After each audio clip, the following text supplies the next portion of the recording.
Chapter 657. On the way to Fuyang, Jin Xian felt that his master was absent-minded. He did not know what she was thinking. After following her for so long, this was the first time he saw her so absent-minded. "Master, we'll reach Fuyang City tomorrow." Jin Xin pulled on the reins and said from the side. Chu Qingyan nodded. "If we speed up, we will reach Fuyang in a day. However, we will need 3 days to transport the money back to Jiangnan. Then does young master need to rest for a night and set off tomorrow morning?" Su Yi asked.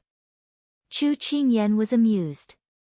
She turned to look at Su Yi, stroked her chin, and said, "Do you think that my skin is soft and tender and won't be able to withstand the impact?" Su Yi felt embarrassed as if he had been seen through. He quickly shook his head. "I wouldn't dare." "Su Yi, you are underestimating young master." She didn't even frown when she tried to stop the enemy for 3 days and 3 nights in the rain. "This is nothing. You can focus on your own matters. You don't have to worry about young master's matters." Lu Guang chuckled. Chu Qingyan's lips curled into a smile, then she ordered, "Let's speed up. We must reach the next town before nightfall to resupply." "Yes." Dozens of people each rode a horse and took a small path forward. In the gradually darkening evening, they were like a black cloud that swept across the land. At this moment, 2 figures each led a horse and slowly headed in the direction of Fuyang. Suddenly, the sound of horse hooves came from afar. In the blink of an eye, the figures disappeared. "Young master, those people don't seem to be weak in martial arts. I wonder which sect they are from." The person following behind him covered his forehead with his hand and looked into the distance. He clicked his tongue and said, "Zimo, don't you think that the young man in red looks familiar?" The lazy voice had a hint of hoarseness and purity, as well as a slight tremor that was hard to detect. "Who is it?" The person who was asked was confused. Although 5 years have passed, that familiar feeling, that pair of phoenix eyes slightly narrowed, and a bright dark light flashed in the depths of his eyes. A familiar feeling? He was a little confused. Just as he finished speaking, the master beside him had already led the horse over, jumped onto it, and waved his whip towards the group of people. "Young master, where are you going?" "Wait for me." Xuanqi Zimo immediately jumped onto his horse and galloped away. When he caught up with his master, Xuanqi Zimo asked curiously, "Master, who did you see? Could it be 5 years? A red-clothed youth? A familiar feeling? Could it be her?" But the master beside him pursed his lips, the expression on his face was very complicated. It was as if he was happy and scared at the same time. He was scared that he guessed right and scared that he guessed wrong. The young girl who had been hidden in his master's heart for 5 years.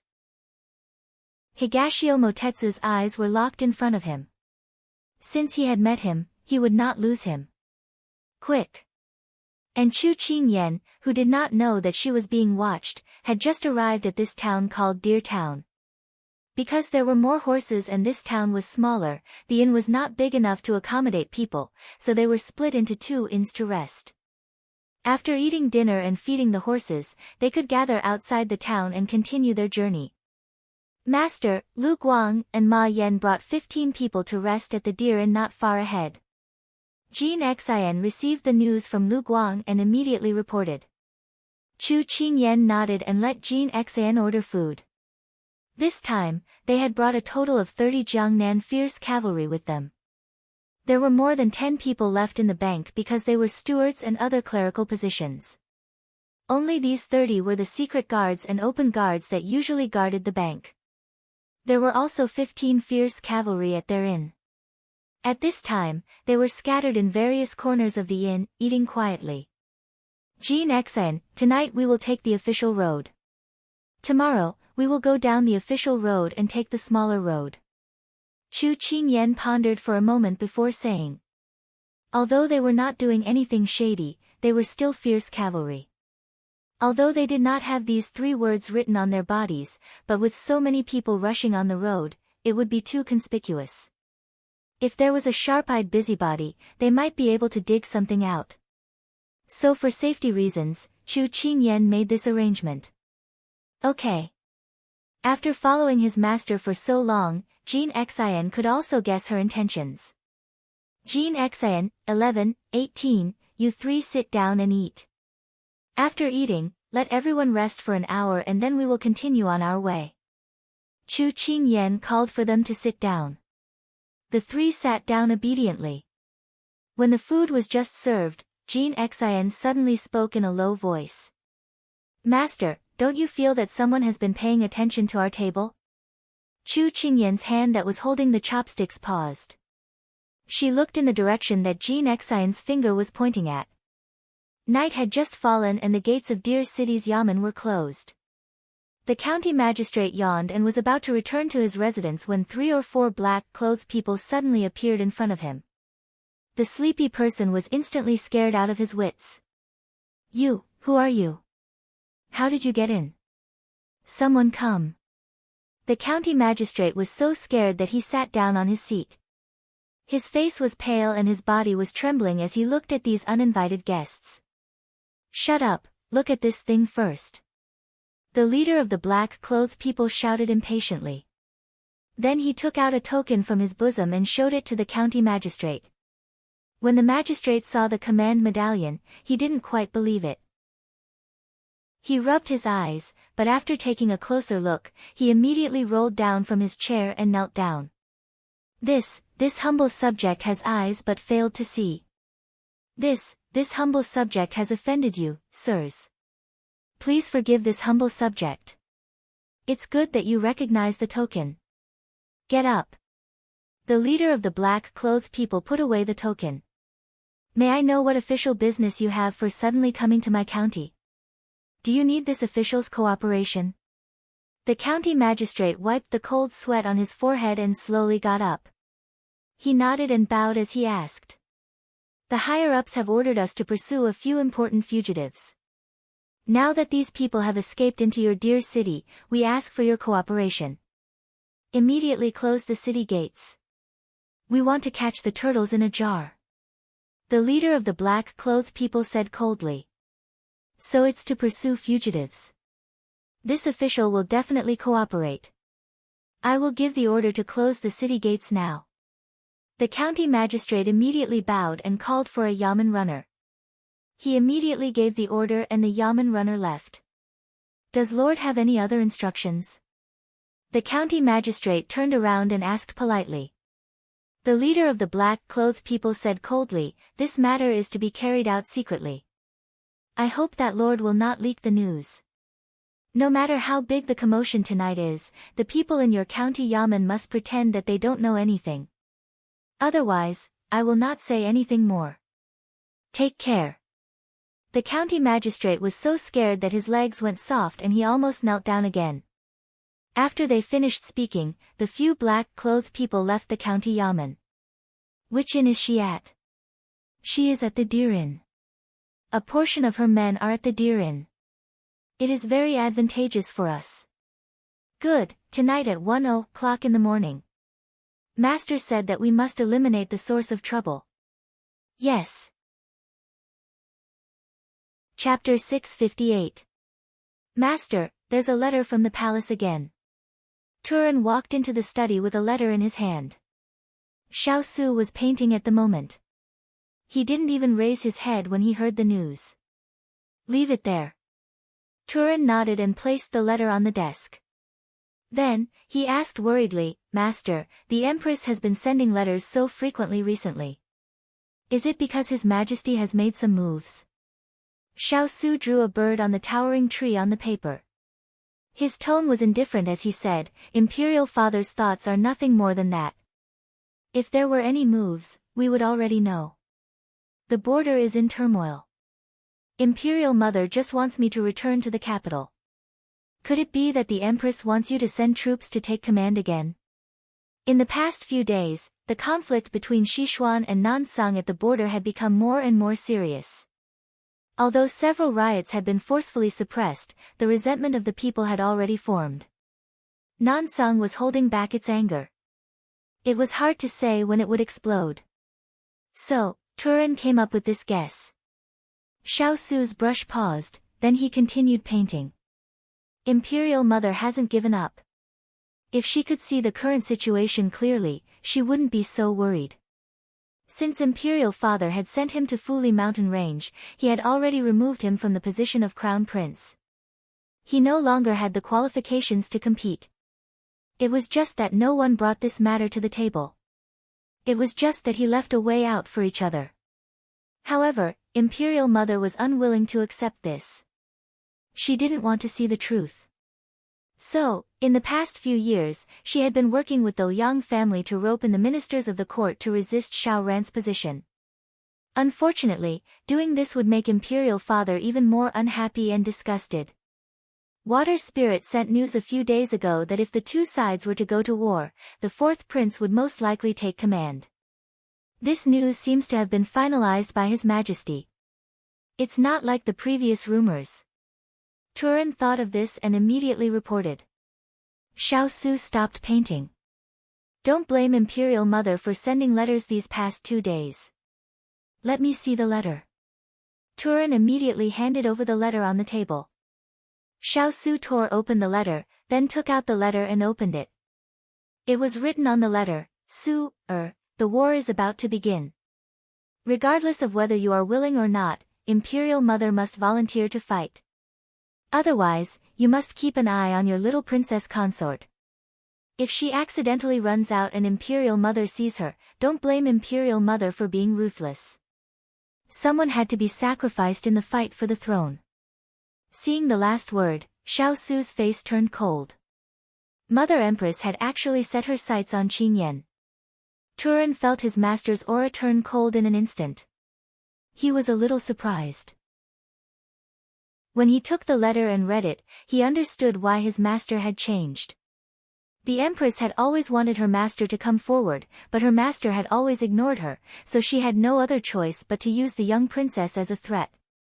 The little princess seemed to have become his master's weakness. This thought made the earth spirit frown involuntarily. Master, the little princess consort went out today.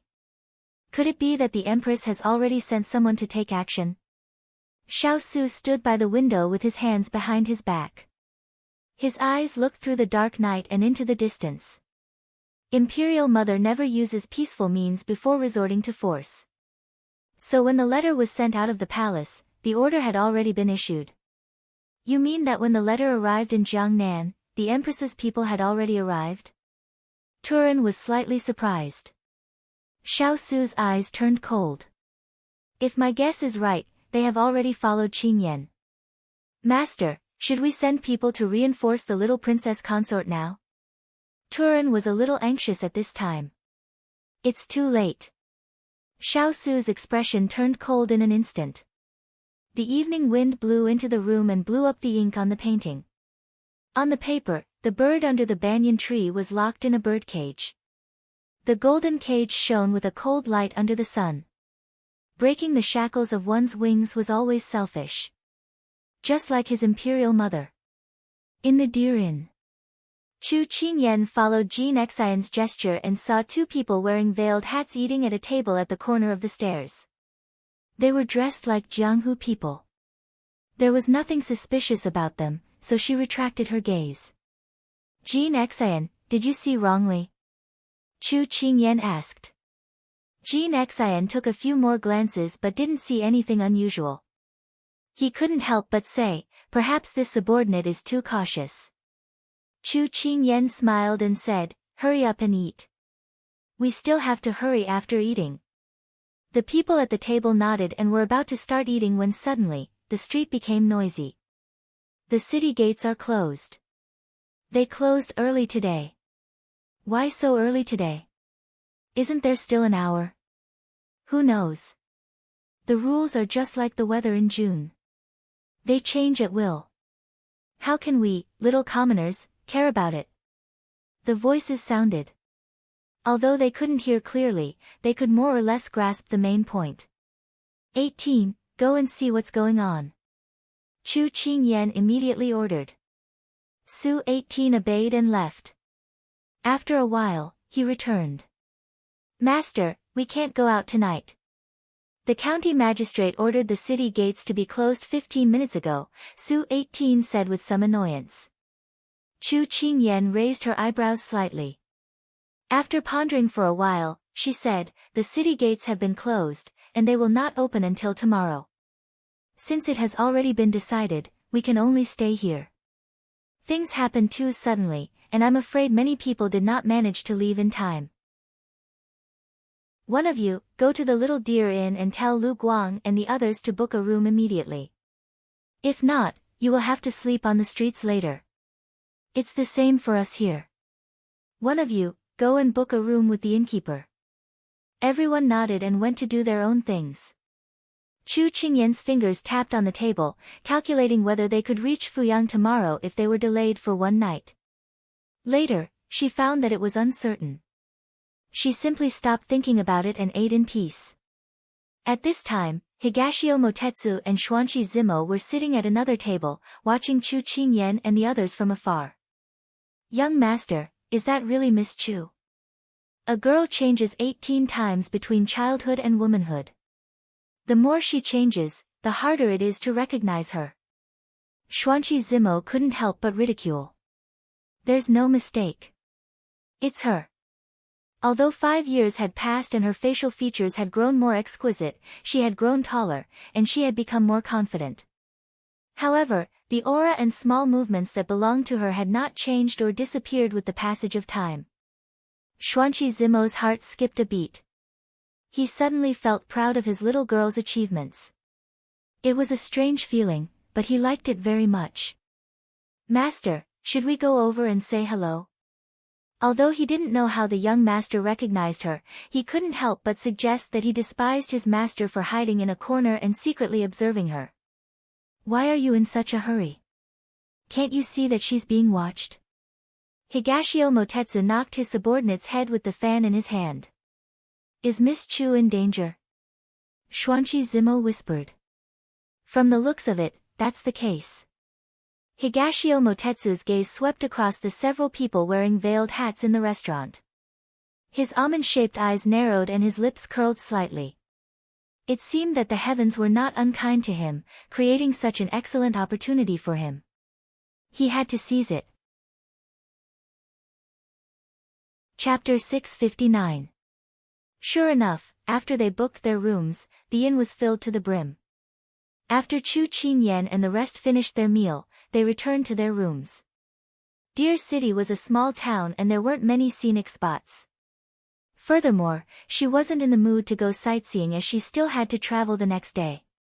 Thus, she laid down early to rest. However, the more one wanted to sleep, the more awake one would be. Especially Chu Qingyan, who had been forcing herself to be tense for the past 2 days, not daring to think of anything else. Thus, once she relaxed, she started to let her imagination run wild. In a foreign land, in the dead of the night, all sorts of emotions would swarm over. This was the first time she had left Big Ice Cube alone and stayed overnight in a foreign town. It was a little pretentious to say that she missed him alone. She had only left for a day. However, when she recalled that she had left without saying goodbye, she felt that she had lacked consideration. She didn't know if Big Ice Cube would be suspicious if he knew. However, she was really afraid to see him today. It wasn't because of fear, but because of guilt. This kind of guilt was very strange. It came from the depths of her heart and was an unfamiliar emotion. She lifted the blanket and walked to the window. At this time, the moon was bright and the stars were sparse. The clouds were thin and the sky was hazy. She sat on the chair and rested her chin on her arm, quietly in a daze. When Chu Qingyan was in the modern world, her life revolved around family and friendship. Her social circle was relatively simple.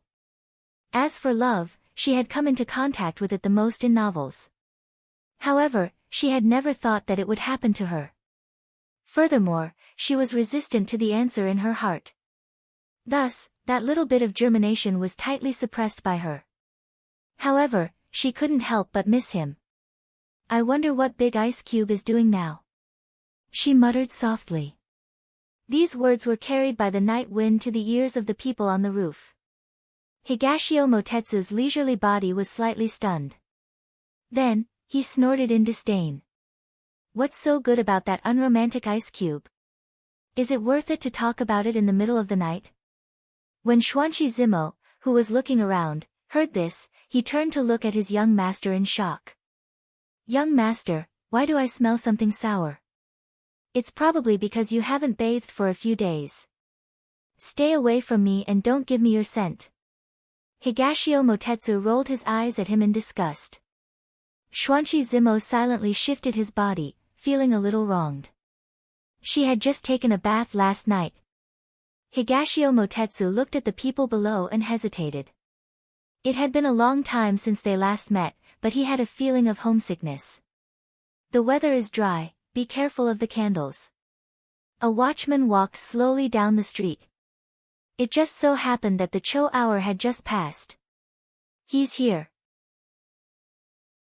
Higashio Motetsu whispered when he heard the change in the night wind. The two of them found a place to hide.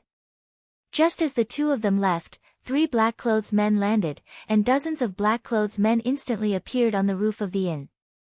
We've received orders today to capture Chu Qingyan alive, regardless of whether she's injured or disabled, the leader of the black-clothed men said cautiously. What he meant was that as long as she was alive, it didn't matter if she was injured or disabled. After that, the leader of the black-clothed men made a few hand gestures. One of the black-clothed men hung upside down on a golden hook, then took out a small bamboo tube and gently poked it through the curtains, then blew smoke into the room. They planned to knock out the people inside first, then take them away without anyone noticing. About half an hour later, when the person inside had almost fainted, the black-clothed men split into 2 groups and entered through Chu Qingyan's 2 windows. When the leader of the black-clothed men entered the room, he looked around. After confirming that there was nothing out of the ordinary, he headed straight for the bed. However, when he grabbed the corner of the blanket and lifted it, he found only a pillow. He immediately exclaimed, "We've been tricked." As soon as he finished speaking, the sound of a sword slicing through the air rang out in the darkness. With a muffled groan, one of the black-clothed men collapsed. The sword flashed and landed on the swordsman's body. Only then did the black-clothed men clearly see the cold eyes of the red-clothed youth standing by the window. "Chu Qingyan, do you want to come with us yourself, or do you want us to bring you away?" The leader of the black-clothed men raised his hand to signal his men not to act blindly without thinking, but to attempt to communicate with Chu Qingyan. Because the Shaolai cavalry was right beside them, if they were to be alarmed, then it would not be easy to clean up the mess. Hearing that, Chu Qingyan felt that it was funny. "Who are you guys? Whose orders did you receive? Why should I go with you guys?" "Chu Qingyan, don't refuse a toast only to be forced to drink a forfeit." "Then let's see if you guys can force me to drink a forfeit. My big ice cube hates me the most when I drink." "Do it." The leader of the black-clothed men immediately ordered.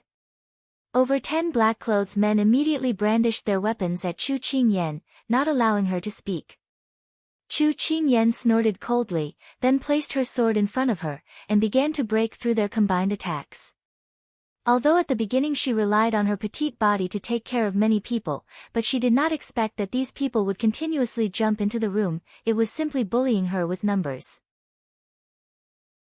Furthermore, the room was not big, adding on the fact that there were many people on the other side, their swords were all killing moves, and the death warriors did not care about their lives. No matter how many swords you slashed at them, as long as they were still alive, they would bite you and beat you up, so Chu Qingyan was having a hard time fighting. At this time, she had just taken care of a black-clothed man, and an opening appeared behind her. There were people in front of her who were fighting with her, and there were already people behind her who took the opportunity to swing their swords at her.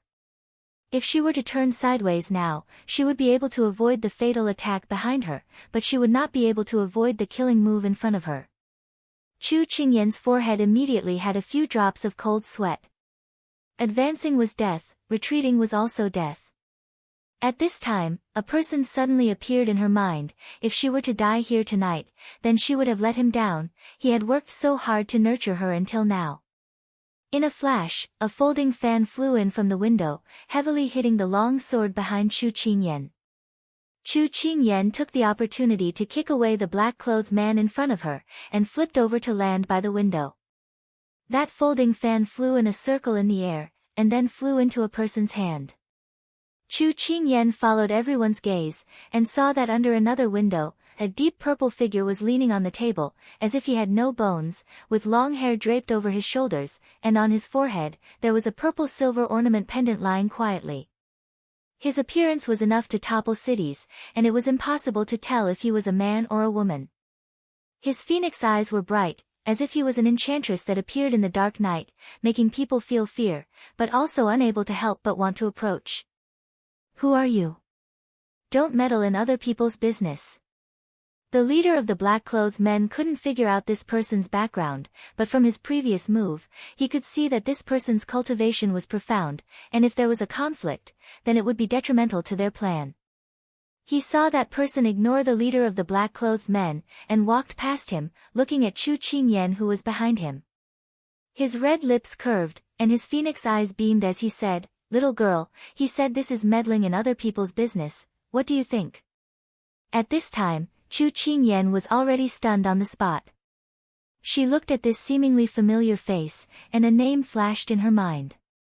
So in this world, all the meetings were just reunions after being separated for a long time. Chapter 660. At this moment, the door was kicked open. Jean Xian and the others broke into the room. "Master, we're here to protect you." The plan was exposed.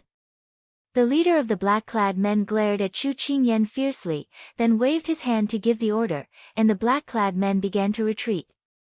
Su Shiba and the others immediately chased after them. Many people left, and the room suddenly became empty. "Master, we're late." Jean Xian blamed himself. Chu Qingyan put away her sword and wondered, "I remember that there were people living in the 2 rooms next door. How come I didn't hear anything here?"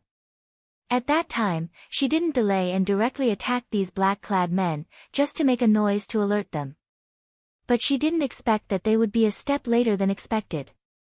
Jean Xian immediately replied, "Just now, I saw that the brothers in the 2 rooms had been knocked out, and I just happened to bring people to check the horses in the stable, so I was a step late." When Jean Xian mentioned the 2 rooms next door, a certain someone's eyes flashed with a smug light. Chu Qingyan couldn't help but remember that these black-clad men had planned to knock her out and then take her away. Fortunately, she didn't fall asleep just now, and the medicine bag she carried with her could deal with the general knockout smoke, so she could hide safely and wait for an opportunity to take action. "Well, clean up these bodies first." "Yes." After Chu Qingyan gave the order, she sat at the table and made tea alone. The certain someone, who had been ignored, had a flash of embarrassment on his face, but soon he recovered his cynical smile and sat down on the other side of the table. At this time, Jean Xian, who had been paying attention to this person's movements, saw this and blocked in front of him with his sword. Higashio Motetsu glanced at the tip of the sword on his neck, and there was no fear on his face. Instead, he looked at the person who had been ignoring him with an enchanting smile. "Little girl, you really don't recognize me?" Before Chu Qingyan could reply, Jean Xian said coldly, "Young Master Dongting, you deceived my master, and you still dare to show up today. Even if you want to offer your body, it would depend on whether your master wants it or not. Today, I'm just here to be the hero and save the beauty." Higashio Motetsu replied with a smile, but his eyes fell on the person opposite him. As soon as he said that, not only Jean Xian, but even Chu Qingyan choked. Chu Qingyan raised her hand to signal for Jean Xian to withdraw his sword. She then picked up her teacup and slowly sipped her tea. "You can go now." Higashio Motetsu rested his chin on his hand, as if he had been sitting for a long time. "Anyone who comes is a guest. Don't you feel bad about sending me away without inviting me to a cup of tea?" "Why would I feel bad? I feel very bad." Chu Qingyan rolled her eyes. 5 years had passed, and this person's skin hadn't thinned at all. Instead, it had thickened quite a bit. Alright, since master doesn't want to entertain me, then I, as the guest, can only do it myself. Higashio Motetsu bluntly took the teapot and poured himself a cup. Seeing this, Chu Qingyan didn't want to argue with him. Otherwise, she would be accused of being stingy. At this time, the room had been cleaned up, so Chu Qingyan had Jin Xian stand guard at the door to prevent anyone from entering. Thus, only Chu Qingyan and Higashio Motetsu were left in the room. The window sill was wide open, and the night breeze blew in. The smell of blood gradually dissipated, but the silence between the two slowly filled the room. Chu Qingyan drank her tea with an indifferent expression, as if there was no one in the room. Higashio Motetsu was originally smiling, but when he felt the alienation from her body, the curve of his lips slowly flattened. Little girl, are you still holding a grudge over what happened in the past? The hand that was drinking tea paused, and Chu Qingyan laughed at herself. How would I dare to hold a grudge? Moreover, it's already been several years, who would still remember that matter? It's just that I didn't see clearly. Hearing this, Higashio Motetsu's phoenix eyes deeply looked at her. Little girl, what happened in the past, I don't have any reason to explain it, but I can guarantee that I never had any thoughts of hurting you. I know, you just want to get what you want from me. Now that you've gotten what you want, why bother to disturb my life? Chu Qingyan's mocking tone became even more intense, but it was more because she felt that it wasn't worth it. After so many years, every time she thought of that matter, she would feel like she had fed her heart to a dog. Little girl, you, Higashio Motetsu, who had always been able to choke people to death with his words, was suddenly at a loss for words. Have you finished practicing the heart-protecting moon? She glanced at him. She suddenly changed the topic, and Higashio Motetsu almost didn't react, almost. Chu Qingyan smiled when she heard this, then this time, what do you want from me? Or do you want to get something from my highness? The person in front of him had a face full of mockery, making Higashio Motetsu unable to maintain the smile on his face. Little girl, in your eyes, am I such an unscrupulous person? Chu Qingyan didn't answer. Once bitten, twice shy. If it was just the two of them, she wouldn't be so cautious. But since it involved Big Ice Cube, she didn't dare to think in a simple way. Because the person in front of her was the huge Moon Palace sect, the sect that had pursued Big Ice Cube with all their might. Higashio Motetsu took a deep breath, then a helpless smile flashed across his phoenix eyes. Little girl, if I say that I met you on the way here by chance, and followed you because I wanted to see if that person was you, and wanted to leave after confirming that person's identity in Deer City, but found out that you were being watched, so I couldn't help but appear, if I say that, would you believe me? Higashio Motetsu, give me a reason that I can believe. Chu Qingyan met his gaze, her eyes full of probing and suspicion. Higashio Motetsu couldn't help but scoff. Little girl, aren't you making things difficult for me? That's making things difficult for you. Chu Qingyan scoffed, then you can't stand my consideration. Then you can consider it. Higashio Motetsu went along with her words, raising his eyebrows, revealing a provocative look. Forget it, Jin Xian, send the guest out. Even if he succeeded in his consideration and she believed him, what was the point? She closed her eyes and asked him to leave. You didn't think of believing me, right? Higashio Motetsu slowly got up, placing the teacup in his hand on the table. Without waiting for her reply, he turned and walked towards the door, leaving Chu Qingyan with a lonely back view. Chu Qingyan looked at his departing figure and suddenly felt that it was a little irritating, especially his self-deprecating and sorrowful expression. She scratched her head, feeling that this person was really annoying, but she couldn't get angry at him. At that moment, Higashio Motetsu returned to his room, and Xuanqi Zimo hopped out. Young master, this subordinate has taken care of the matter, but this subordinate doesn't understand why you wanted this subordinate to knock those people out. Higashio Motetsu swept away his self-deprecating and sorrowful expression and waved his paper fan in satisfaction.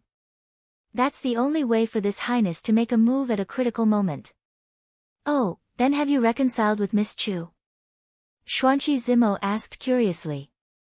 That little girl is still angry, but there's still plenty of time for that. His lips hooked into a meaningful smile. Chapter 661.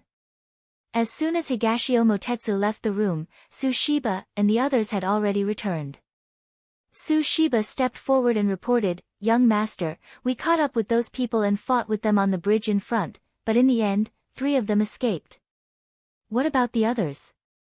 Chu Qingyan knew the strength of these people because she had fought with the men in black before. 10 of them were intercepted and killed. 4 of them were detained, but in the end, they all committed suicide by taking poison, Tsushiba said with some regret. Chu Qingyan nodded, "In fact, I don't expect to get any information from them.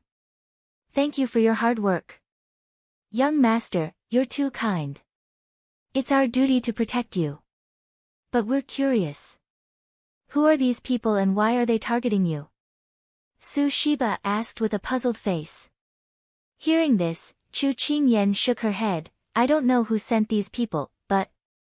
She recalled the men in black she fought tonight. The clothes they wore were bought from the palace, and the stitches were different from the ones in Jiangnan. So she had a vague answer in her heart, they should be from the capital. Jin Xian, Tsushiba, and the others looked at each other in disbelief. Tsushiba asked, "Young master, did you offend someone?" Chu Qingyan shook her head again. "I've never made enemies, so I don't know who wants to kill me." "Since you can't think of anything, young master, you should rest first. We'll take turns guarding you," Jin Xian said. Chu Qingyan smiled, "It's okay. You've worked hard all night. Go and rest. We still have to hurry tomorrow. They won't come again after this one time. Go back to your rooms first." Although everyone agreed, they still tacitly took turns to guard her. Chu Qingyan knew, so she could only let them be. She lay on the bed, and her mind began to work at high speed. In the past few years, she had spent some time studying the characteristics of some famous assassination organizations, especially some of the more special symbols. So she could see that those people were not simply from the capital, but were sent by someone in the palace. But she could not guess who was behind the scenes. Who on earth wanted to capture her? She couldn't figure it out no matter how much she thought about it. The night passed just like that. At dawn, the city gates were already open. The fight last night did not cause too much of an impact, so Chu Qingyan and the others successfully gathered outside the city. At this time, there were few people on the road. Dozens of horses were galloping on the road. Not long after, Su Yi said to Chu Qingyan, "Young master, there are 2 horses following us." Chu Qingyan turned around to look at the 2 people. Although they were in a hurry, it did not affect their enchanting looks. She really believed that some people, even when they were in dire straits, could still live elegantly. Compared to his wrinkled clothes, it was simply infuriating. "Ignore them." Chu Qingyan snorted and focused on hurrying along. Since the young master said so, Su Yi and the others no longer paid attention to the people behind them. "Young master, Miss Chu doesn't seem to want to talk to you." Xuanqi Zimo did not have the foresight to tell the truth, so as soon as he finished speaking, his head was firmly hit by a chestnut. "No one will think you're mute if you don't speak." Higashio Motetsu retracted his fan and said coldly. Xuanqi Zimo immediately sewed his mouth shut, in case his master's fan came smashing down again. At this time, Higashio Motetsu looked at the people in front of him who were galloping on horseback, and his heart surged. Although 5 years had passed and he could still recognize the little girl at a glance, many things had changed over time. For example, her increasingly outstanding appearance, her abilities, and her current personality. To be honest, he really did not have the confidence to obtain her forgiveness. This kind of feeling was really terrible. When the group dismounted and found a place to rest, Lu Guang came over with a letter. "Young master, I just received a letter from master. He said that you have to be more careful on the road." Hearing this, she nodded. It seemed that the big ice cube already knew about the assassination at the inn, so he specially sent a letter. Write a reply and tell His Highness not to worry. I'll rush back as soon as possible. Although she still had a lot to say in her heart, at this time, she could only be concise and comprehensive. Later, she would discuss with him in detail about the assassination sent by the palace. Lu Guang nodded in agreement. When he turned around, he saw a certain person chasing after them. He muttered in his heart, I have to write this Feng Feng butterfly to tell master that I have to protect Miss Chu. Just as Chu Qingyan picked up the dry food to eat, she looked up and saw Higashio Motetsu and his servant standing not far away. To be honest, after not seeing him for a few years, this unruly and devilish young man had lost some of his youthfulness. Now, his appearance was more exquisite and upright, and his body had grown a lot taller. It could be said that he had the capital to make men fall head over heels and women lose their minds. However, the smile in his eyes was more and more unfathomable. But if Chu Qingyan were to describe his changes, she would only say that he was more devilish and more unfathomable. Normally, she would choose to stay away from such people because she felt that she wasn't smart enough. If she was with someone who was too good at scheming, she would be betrayed and still help count the money. So Chu Qingyan retracted her gaze and pretended not to see. Since he wanted to follow her, then so be it. After all, the legs were on his body. As long as he didn't do anything, she didn't care. But as soon as she turned around, someone came forward, but was blocked by Jean Xian. Miss Chu. Xuanqi Zimo looked at her pitifully. She had seen this person before. He was Higashio Motetsu's follower. Chu Qingyan gestured to Jean Xian, and Jean Xian retreated. What's the matter?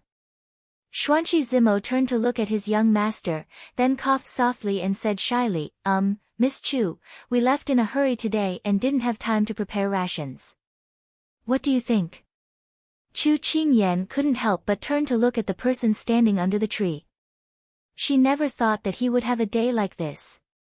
What does your lack of rations have to do with my master? Jean Xian said coldly. Xuanqi Zimo lowered his head. He knew that his master would always come up with such an idea. However, he would always be the one to lose face. Making a dignified young master of the Moon Gate Palace beg for food. Oh heavens! Just as he was about to retreat, a cold wind blew behind him. He couldn't advance or retreat. Suddenly, a heavenly voice rang out. Jean Xian, take him to get some rations. Xuanqi Zimo was moved to tears. Finally, he didn't have to face his master's attitude. When Higashio Motetsu saw his subordinate return with food, he thought to himself happily. The little girl still couldn't bear to see him like this. It seemed that he could continue to use the trick of injuring himself to gain her sympathy. However, young master, Miss Chu said that this Rigiamo is to repay you for saving her last night. When he heard this, the smile on his face froze. His saving grace was worth only 2 steamed buns. Wasn't that too cheap? Higashio Motetsu suddenly felt that he couldn't eat anymore. Chapter 662.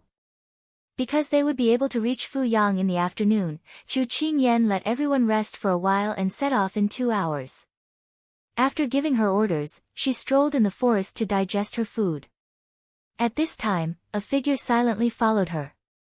Higashio Motetsu, do you think this is interesting? Chu Qingyan stood by a small stream and suddenly spoke. Following silently the entire way, she did not know what he wanted to do. The other clear silhouette reflected on the surface of the stream smiled faintly upon hearing this. The ripples of the cold stream immediately sparkled brightly. Interesting, I think this is the most interesting thing that has happened in 4 years. He walked to her side and looked at the clear stream as he spoke in a casual tone. Chu Qingyan felt a headache coming on. Can't you be a bit more serious? So many years have passed, why is he still like this? Could it be that time had only made him grow older, but his temperament had remained the same? If I'm a bit more serious, will you forget about the past? Higashio Motetsu turned around and looked at her directly. His tone was no longer as playful as before and his expression had turned serious. She had always seen him with a playful appearance. It was rare to see such a serious side of him. Chu Qingyan was a bit stunned. Then she turned to look at the stream and spoke in a mocking tone. Even if I forgive you, then what? She was a person who could tolerate anything, but she could not tolerate being deceived and betrayed by someone she trusted. Higashio Motetsu could hear the resistance in her voice. He could not help but turn his eyes, and his gaze fell on the grass by the stream. Qing Yan, we have known each other for almost a year. Although we have been apart for 4 years, it has still been 5 years. Although I was wrong in the beginning, we have not seen or contacted each other for 4 years. Could it be that the harm I have caused you cannot be healed? You believe that time can heal everything? That's just a lie. She shook her head and looked at him. Using a very sincere tone, she continued to speak to him, Higashio Motetsu, I'm not angry at you. You don't have to feel guilty anymore. Higashio Motetsu felt that this happiness came too suddenly. Before he could digest it, the next words of the person in front of him shattered all the happiness in an instant. So we will go our separate ways. In the future, we will forget about each other and not disturb each other. Chu Qingyan left these words and turned to leave. Quang Dang. Higashio Motetsu felt as if a bucket of ice water had been poured over his head. He watched as the slender figure slowly left. His eyes seemed to be covered by a thin layer of fog. All along, he had not taken this little lass to heart. Just like when he met her years ago and learned of her identity, he had the intention to make use of her. Later on, he was gradually attracted to her and softened. He had always been used to doing whatever he wanted. Even when his identity was exposed in Shang country and the two of them broke up, it did not cause much of a stir in his heart. He rarely took someone to heart. They were just passers-by.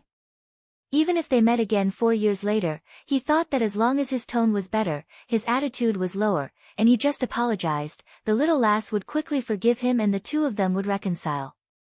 But today, when she seriously told him that they would go their separate ways and would not disturb each other anymore, he suddenly felt that all his previous thoughts were overturned. Suddenly, he did not know what to do. Which one of the people around him did not bow to him, avoid him, or gnash their teeth in anger? He never had the need to curry favor with others. But this little lass was really a headache. Young master, did you get the cold shoulder again? Xuanqi Zimo huffed and puffed as he ate his steamed bun. He silently praised it in his heart. It was really delicious. Next time, he would see if he could learn from Miss Chu and use it as a must-have when he went out. But the prerequisite was that Miss Chu was willing to pay attention to his young master. As soon as he finished speaking, his young master glared at him, and he immediately shut up. Then, he turned around and silently ate his steamed bun. Let's continue on our way. Chu Qingyan ordered as she returned to the group. Mistress, are those two really not going to do anything? Jean Xian looked at the two people behind him warily. Previously, when they were in Shang country, Higashio Motetsu's identity was exposed. He was still brooding about it, so he was worried that this person was up to something again. No need.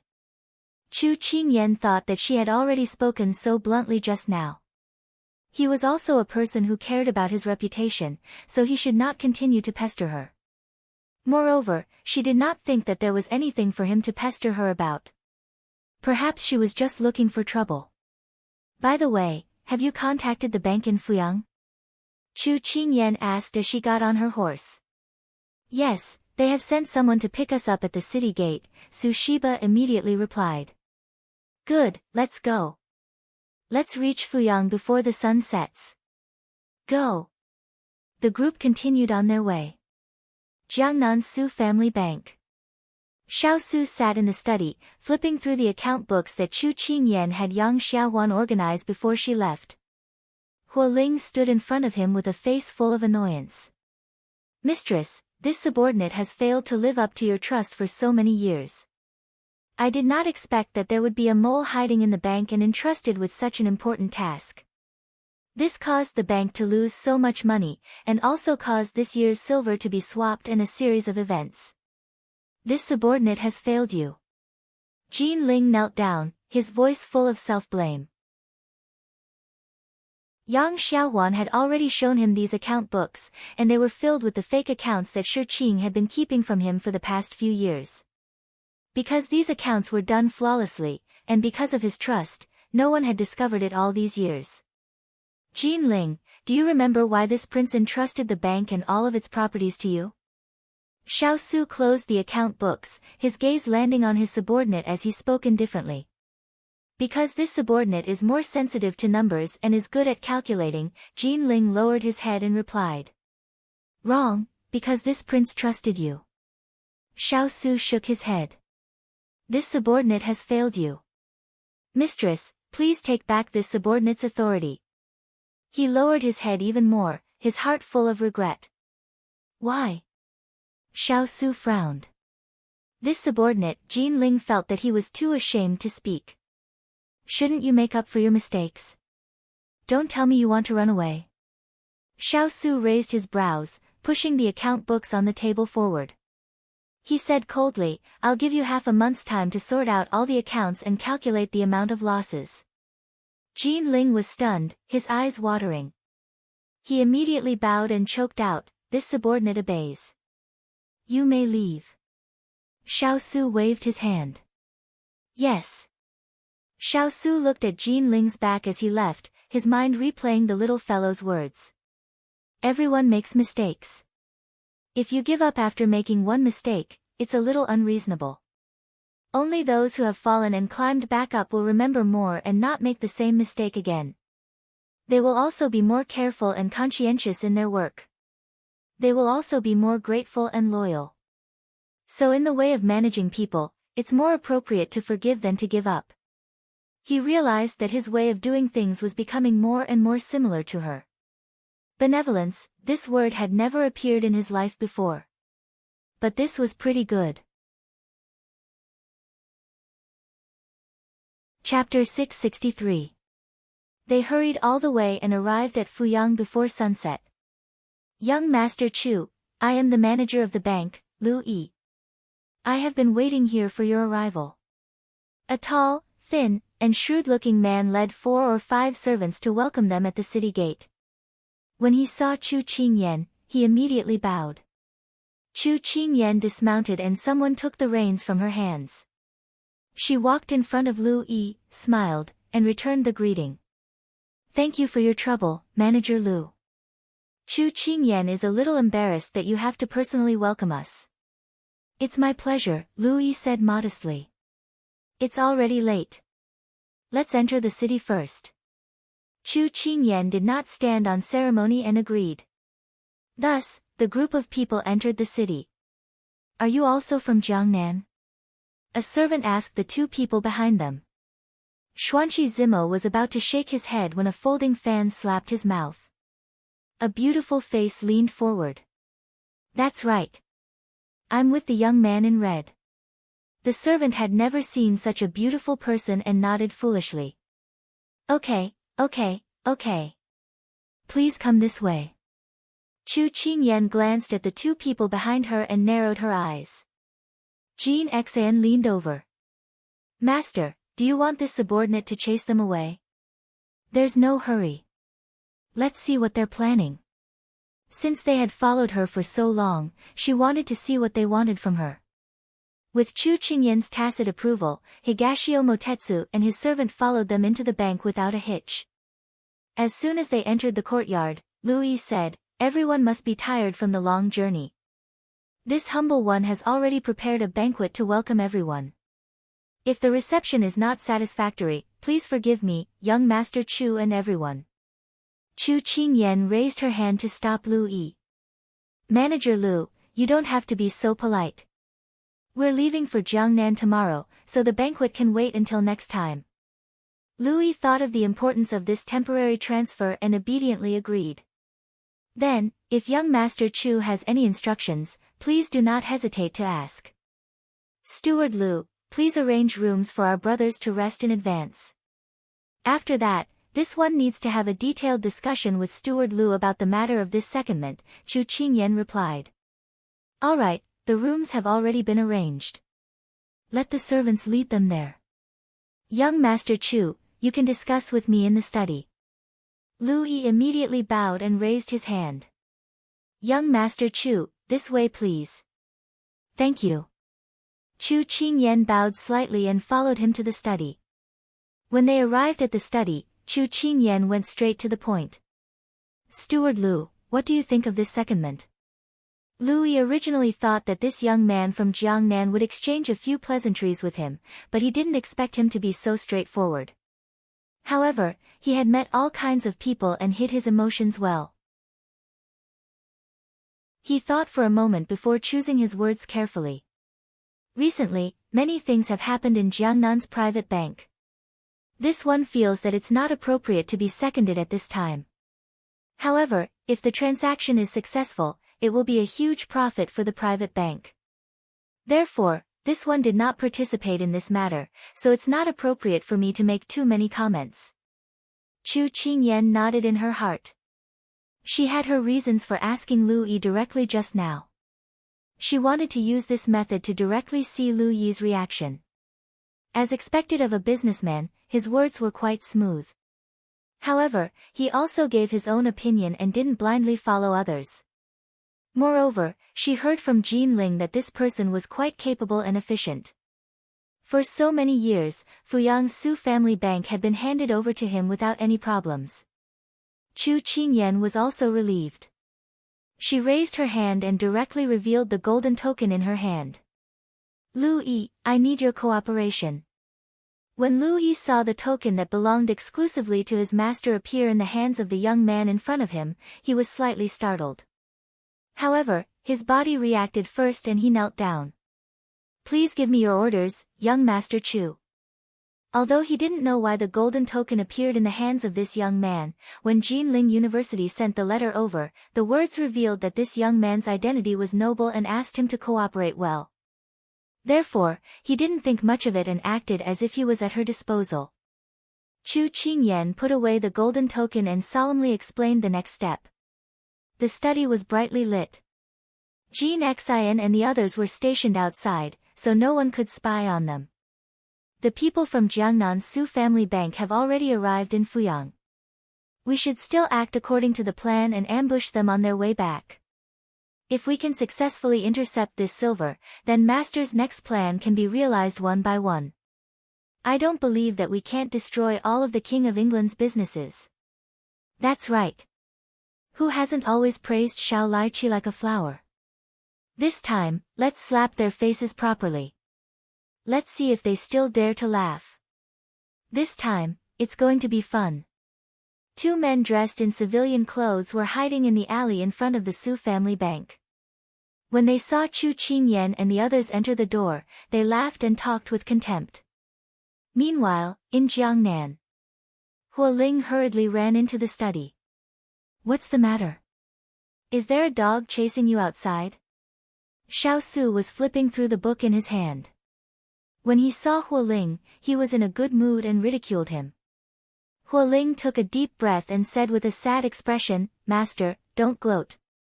Guess who's here? Receiving the complaining expression of his subordinate, Xiao Su looked calm. If you keep me in suspense, I'll let Jinling release the dog. Huo Ling's expression became more sad. If the little princess said this, Master would definitely cooperate. But when it came to him, it became this treatment. Master's heart was getting more and more biased. Master, it's your father-in-law. Huo Ling snorted. Old Master Chu is here, but the little princess is not. Master, you just have to bear with it. Unfortunately, Huo Ling forgot that Papa Chu was here. The real doomsday was not his master, but them. Xiao Su's fingers paused. He didn't expect that they would come so quickly. During the time in Jiangnan, although the little fellow didn't say it, he knew that she missed her parents very much. So, he asked Turan to send someone to invite them over.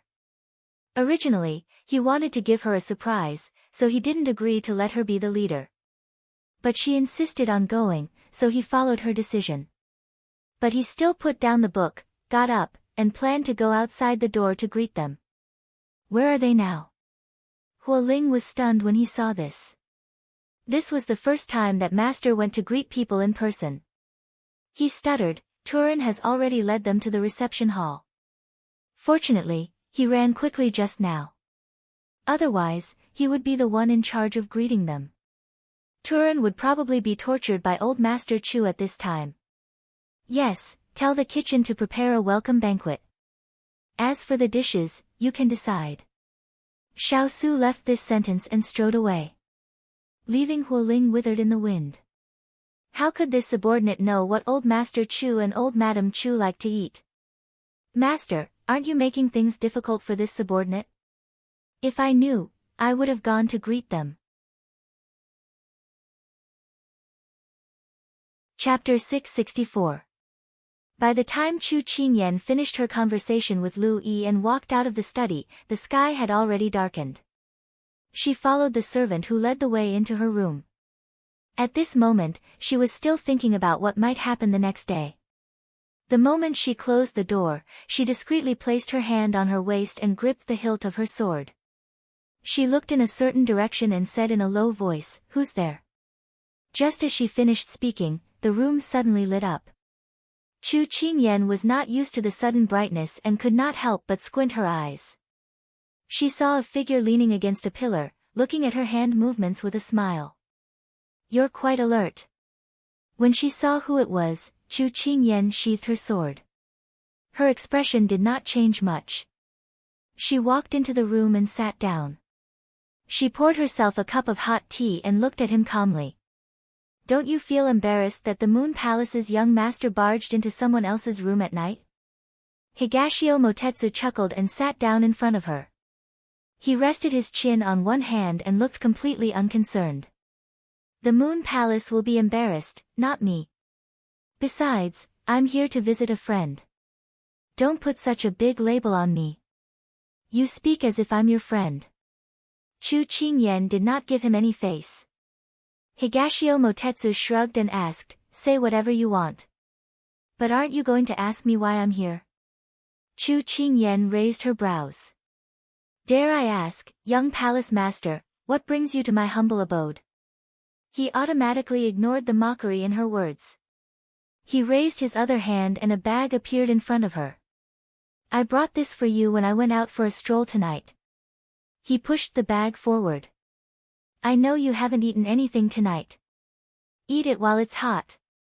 With that, he stood up and prepared to leave.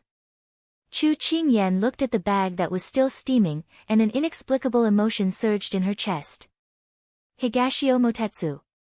As soon as she said that, Higashio Motetsu stopped in his tracks. He turned back to look at her, his face still looking cynical. "You're worried that I'll poison you?" "It's okay, I can try it for you." Chu Qingyan shook her head and looked at him with a complicated expression. "You've been following me all this time. What's your motive?" She had already said what she needed to say during the day. Unfortunately, it was as if he hadn't heard her and was reluctant to part with her. She had originally intended to treat him coldly, but when he appeared in front of her again and again, she felt that such a big person was an eyesore even if she treated him as a block of wood. Coupled with his actions tonight, Chu Qingyan felt a headache coming on. Since that was the case, she might as well tell him frankly. "I don't have any motive," Higashio Motetsu said with a smile in his eyes. Chu Qingyan didn't believe him. No one will be good to someone for no reason. "Higashio Motetsu, you have a criminal record. Based on what you've done before, I can let Shaolai cavalry chase you out. But because of our previous relationship, I've turned a blind eye to your actions for the past few days.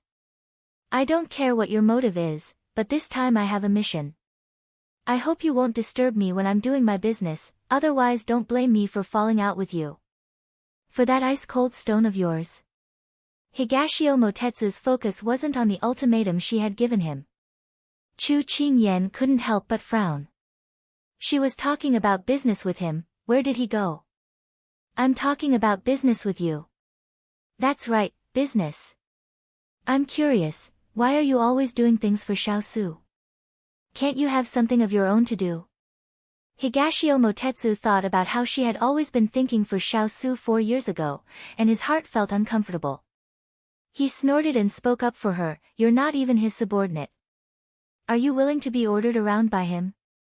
Chu Qingyan's head was full of black lines. What's this and what's this? His Highness didn't force me, everything was voluntary. You're saying it as if I don't have any opinions at all. Isn't that the case? When Higashio Motetsu heard her call Xiaosu so intimately, his heart became angry. After not seeing you for so many years, I thought you'd have improved a little, but I didn't expect you to still be so stupid. Do you know how to chat? Chu Qingyan didn't have the mood to continue talking with him, and waved her hand to send him away. Forget it, I'm not talking to you anymore. Humph. Higashio Motetsu stormed off in a huff. When Chu Qingyan saw him deflated, she couldn't help but want to laugh. However, when she opened the paper bag and took out the deep-fried dough cake wrapped in oil paper, she suddenly felt a little upset. She remembered that she had only mentioned to him once that she liked to eat crispy deep-fried dough cakes. She didn't expect him to remember. She closed her eyes. If it weren't for what happened back then, she might have been friends with him. He was the first friend she had made when she first came to this world. What a pity, her eyes reddened. Many times, she couldn't help herself because of the gap in front of her. In the courtyard of the Jiangnan Bank, there was a big table. This was in accordance with Father Chu's request. He said that he wanted to sing while drinking wine, recite poetry to the moon, and admire flowers under the moon. Xiaosu, Father Chu, and Mother Chu were sitting at the dining table. They hadn't seen each other for a few months, and Father Chu was nagging beside his son-in-law. Chucking onions, you don't know. Without you and Kai Kai in the house, there's no life at all. Blockhead is silly and always does things by himself. Xining, that silly girl, is always busy. They don't play with me. Daddy is so bored. Fortunately, Little Annoyance gave birth and gave Daddy company. Little Annoyance is very smart, much smarter than Blockhead. Oh right, son-in-law, Daddy brought them over. Look, aren't they very cute? After saying this, Father Chu said to Huling, who was standing beside him, "White Impermanence, quickly bring Little Annoyance and her family over." Huling subconsciously took a step back and begged for mercy, "Old master, let Black Impermanence go.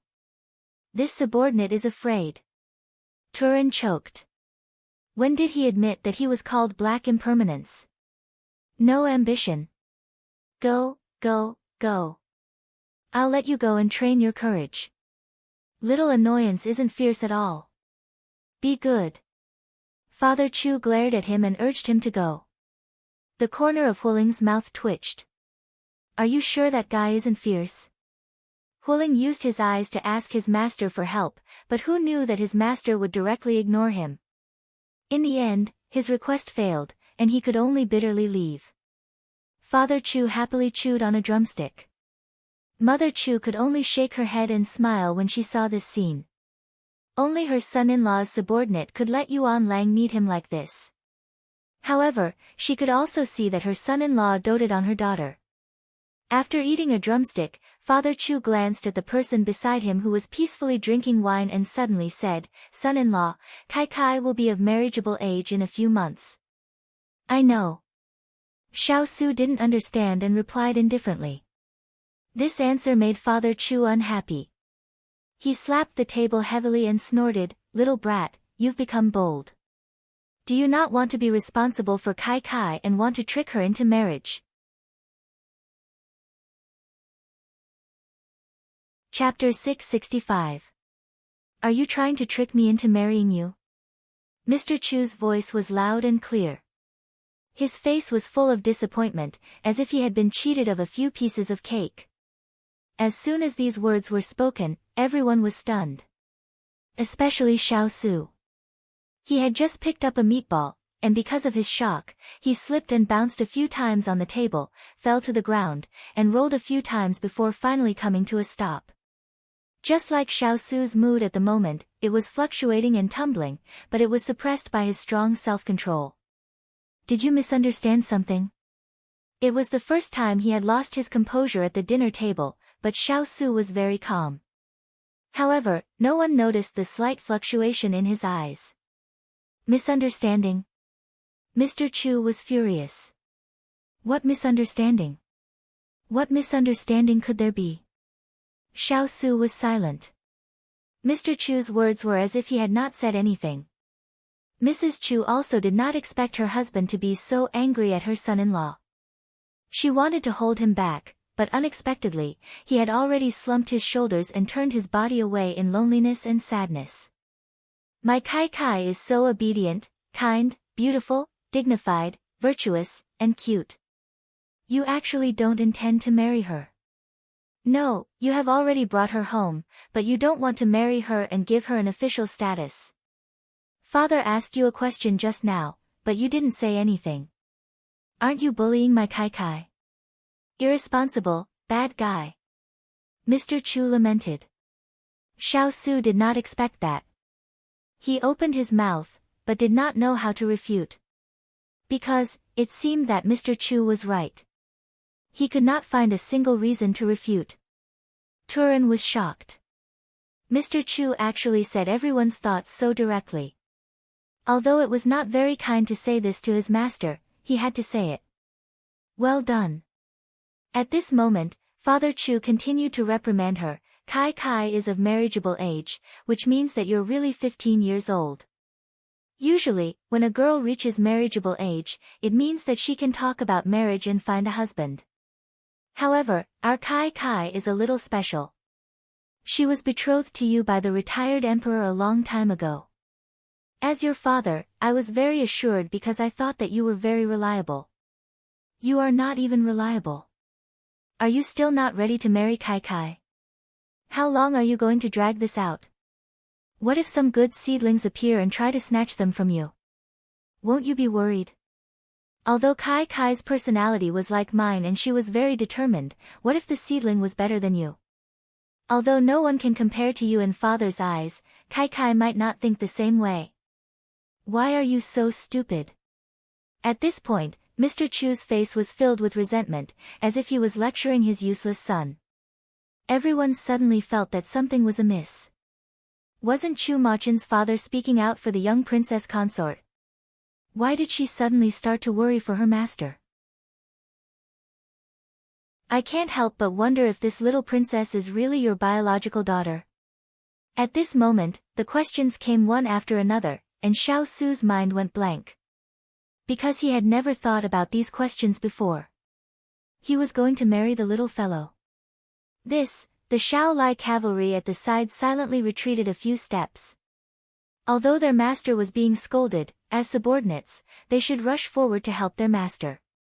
But for some reason, they just wanted to laugh. That was a rare occurrence in decades. I'm sorry, master. In order not to let you hear the laughter, the subordinates very considerately retreated. Chu Machen's mother didn't know whether she should stop him or not. Although her husband's words were her heartfelt thoughts, she felt that there was something wrong with them. It's not what you think. Under Chu Machen's piercing gaze, Xiao Su actually felt a little uncomfortable. Then what is it? Chu Machen's father crossed his arms, looking like he was all ears.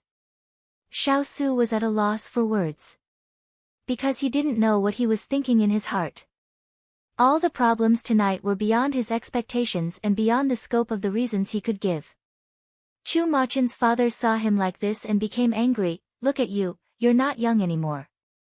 At your age, other people's children are already enough to buy soy sauce. Why don't you have any awareness at all? Look, Shaonuan has already given birth to 3 babies. Hualing just happened to come over with a big white ball and 3 small white balls. Chu Machen's father immediately pointed at the 4 for him to see. Xiao Su looked at the big one and 3 small ones with a hint of surprise in his eyes. These were rare snow wolves, and their fur was so pure that it was even rarer. Considering the fierce nature of snow wolves, Xiao Su was about to ask someone to separate them when Chu Machen's father said, Xiao Fan, come over here, let my son-in-law see your cubs. Xiao Fan seemed a little unhappy when he heard this name. At this time, there was a meatball lying quietly on the corner of the table.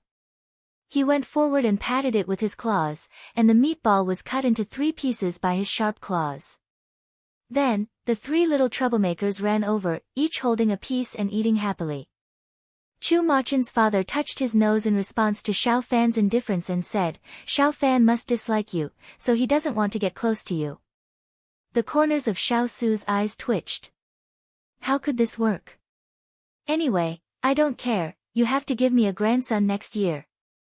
Otherwise, I'll cry in front of you. Chu Machen's father glared at his son-in-law, looking very wronged. Chu Machen's mother tugged at his sleeve and reminded him in a low voice, it's your grandson. Yes, my grandson, anyway, I'm going to be a grandfather. Chu Machen's father raised his head. Chu Machen's mother coughed. It's your grandfather. Chu Machen's father had nothing to lose. I don't care what you're going to be, but you can't be irresponsible after eating. Otherwise, I'll beat you to death. When Chu Machen's father said this, everyone didn't know whether to laugh or cry. Xiao Su couldn't help but smile as well. But after laughing, his heart felt a little heavy. After dinner, Chu Machen's parents left the table. On the way back, Chu Machen's mother was worried about her husband's mood, but to her surprise, he was humming a song and seemed to be in a good mood. Dan Yang, did I do a good job just now? Chu Machen's mother was stunned. You were acting just now. Yes. Chu Machen's father lowered his head and said to the big group behind him, little guys, I'm going to have a big fat grandson next year. Don't be so smug. Xiao Fan raised his head high, looking at these stupid human beings with disdain. Chu Machen's father turned his head and snorted angrily. Chu Machen's mother was a little confused. Could it be that Yuan Lang urged His Highness to give birth to a child for him to play with because Xiao Fan always protected the 3 little ones and didn't let him play with them? If so, it would be quite unfair to His Highness. In the empty courtyard, Xiao Su was left drinking alone under the moonlight. The others were dismissed by him. At this moment, he was in a bad mood, and he didn't want to show this side of himself in front of his subordinates. Because tonight, Chu Machen's father's question hit him straight in the heart. He had always been rational and had planned every step of his life. He had included the little fellow in his life and made it a part of his life, but he had neglected the most important point. And this point happened to be brought up by Chu Machen's father tonight. In what capacity would the little one continue to participate in his life?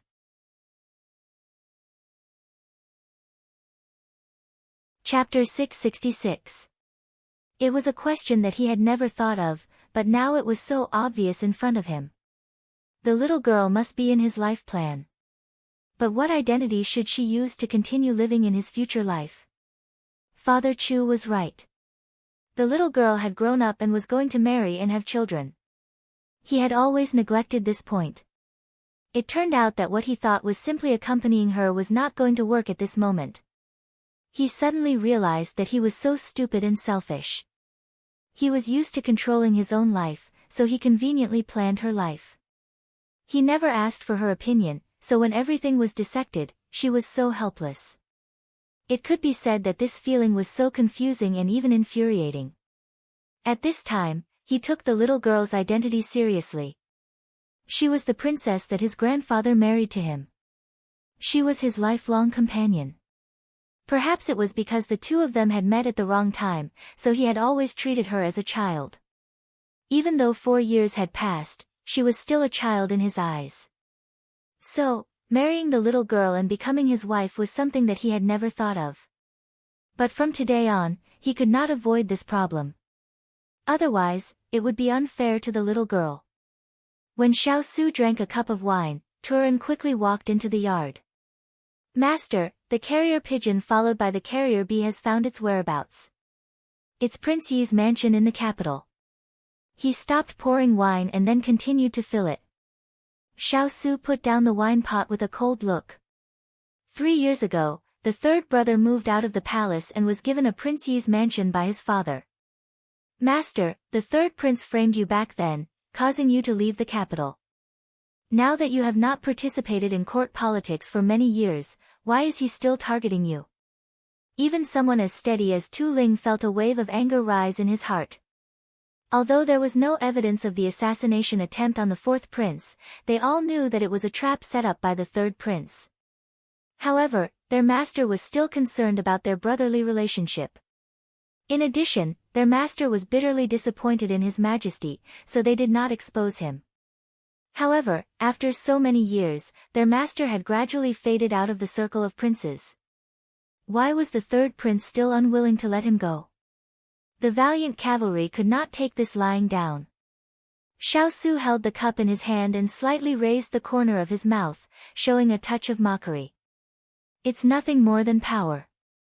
Because of her power, Empress Mother ignored his wishes and made a move on Qing Yan.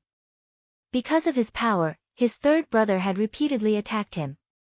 Master, are we going to let the third prince plot against us? Since the third prince had planted spies in the bank many years ago and has been advancing step by step, it proves that he has long wanted to make a move on you. Thinking about the losses of the bank and Jean Ling's anxious look, Turin's tone was a little indignant. I won't let it go so easily, Xiao Su said calmly. In the outside world, everyone said that his third brother was gentle, refined, and intelligent. It was a pity that he was weak and sickly since he was young, and would not live past 30 years old. However, only he knew that it was all just a smokescreen. His third brother had an ambition that did not lose out to others. If it weren't for the plot 4 years ago, he probably wouldn't have noticed the viciousness hidden under the gentle face so quickly. Let Water Spirit investigate his private businesses. I don't need to tell you what to do next. When Xiao Su's words fell, Turin's face revealed a happy smile. Although they couldn't shake the third prince's position, the businesses under his name, as long as Master said a word, their fierce cavalry wouldn't be afraid of collapsing. This subordinate understands. After this matter was said, Huo Ling also walked up. Master, Lu Guang sent a letter. And, read it, Xiao Su said casually. Huo Ling looked at the letter in his hand and hesitated. Master, this subordinate feels that it's better for you to read this letter yourself. After saying this, Huo Ling shrunk his neck. Xiao Su glanced at him, making Huo Ling lower his head. Give it to me. Huo Ling immediately handed it over. Xiao Su opened the letter. At the beginning, it said that they were safe. There was nothing special, but when he read to the end, his eyes unconsciously narrowed. Then, the fire spirit and the earth spirit felt a gust of cold air gradually rising. Sure enough, little princess, this subordinate blesses you in spirit. The next day, Chu Qingyan took Su Yi and the others out of Fuyang City according to the original plan. This time, they carried more than a dozen chests filled with silver and slowed down their speed to go back in the direction they came from. Everyone was dressed as an escort company. This way, they wouldn't attract attention even if they had a large number of people. After leaving Fuyang City, they traveled for half a day without a hitch. Chu Qingyan raised her hand. Let's rest first. We'll continue after half an hour. Yes. Everyone dismounted from their horses. Su Yi arranged for several people to take turns to guard the carriage filled with silver. The few of them gathered together. Young master, this subordinate has been more careful along the way, but we didn't find anyone suspicious. Su Shiba whispered. We're still on the official road now. The probability of thieves appearing is not high. By the way, when did you rob the last 2 times? Chu Qingyan twisted open the water skin and took a sip before asking. Su Shiba seemed to understand something. It was at night. Yes. At our speed, it will take us 3 days to reach Jiangnan. So these 2 nights, everyone must be on high alert and take turns to guard.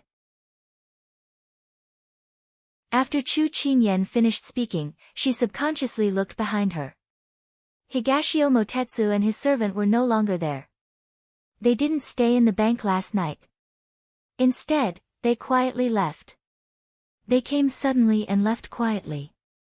Chu Qingyan twisted the lid and smiled faintly. Perhaps he was hurt by what she said last night. How could a person who cared so much about their reputation endure it? Moreover, she and he might just be playmates for a while. People of different paths couldn't make plans together. After resting, everyone continued on their journey. On the first night, they were safe and sound. On the second day, they continued on their journey until the evening without any accidents. A fire was lit in the forest, and the light illuminated the surroundings. Su Shiba and his men came back from hunting. Lu Guang and others began to roast the food skillfully. The other people on duty were fooling around, looking relaxed and lazy. Chu Qingyan leaned against a tree trunk, biting a piece of grass in her mouth. Her eyebrows were lowered as if she was resting, but in fact, her ears were listening to the surroundings. Night was the time when people were most relaxed. After 2 days of high vigilance and hurrying on the road, everyone had exhausted a lot of energy. So tonight should be the time when everyone was most tired. It seemed that these people were not stupid and knew how to use psychological tactics. But they were not stupid either. Everything was ready. They just needed to wait for these people to walk into the trap. As soon as she thought of this, she heard rustling footsteps approaching slowly. Chu Qingyan curled her lips slightly. Here they come.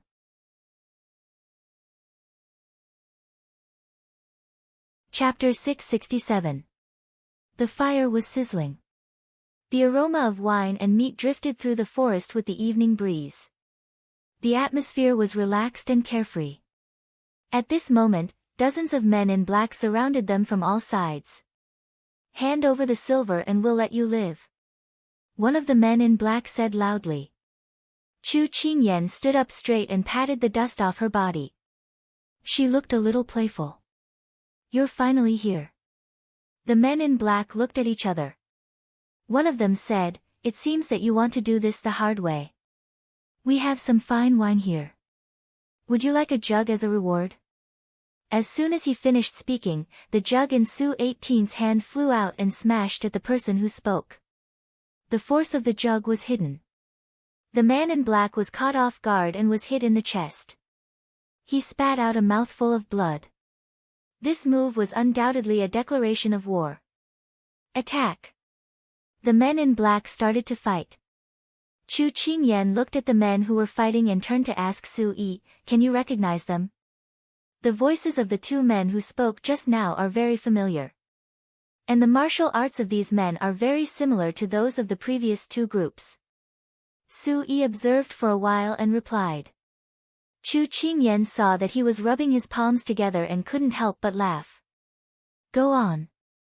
Get back at me for the 2 times I humiliated you before, with interest. Yes. Su Yi was like a runaway wild horse. He immediately drew his sword and joined the fight. Under the light of the fire, Chu Qingyan sized up these black-robed men. Their martial arts were not weak, or rather, they were not inferior to Xiao Lai Qi. It was no wonder that Su Yi and the others were defeated by them. However, this battle could also be used to test if Su Yi and the others had regained their martial arts. Soon, the men in black approached the boxes. When they opened them, they found that they were not filled with silver but stones. We've been tricked. Let's go. Chu Qingyan snorted. You want to leave? It's not that easy. She pulled out her sword and lightly tapped her toes. Using the force of the tree trunk, she flipped over and landed in front of the outermost black-clothed men, blocking their path. Tell me honestly, who sent you? Chu Qingyan held her sword in front of her chest and swept her gaze across these people as she asked coldly. If you want to know, go ask the King of Hell. Several people rushed up, surrounded Chu Qingyan, and began to attack. In the past few years of training, whether it was internal energy or martial arts, they had made great progress.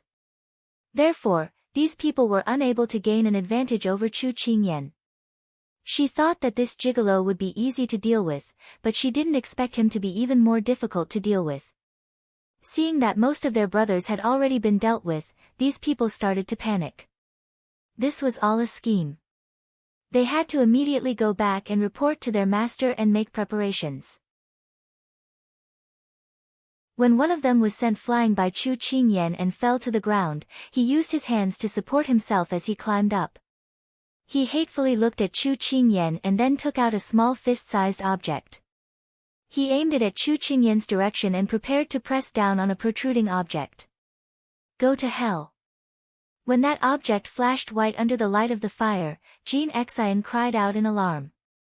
His master, who was fighting with the black-clothed men, did not notice this danger at all.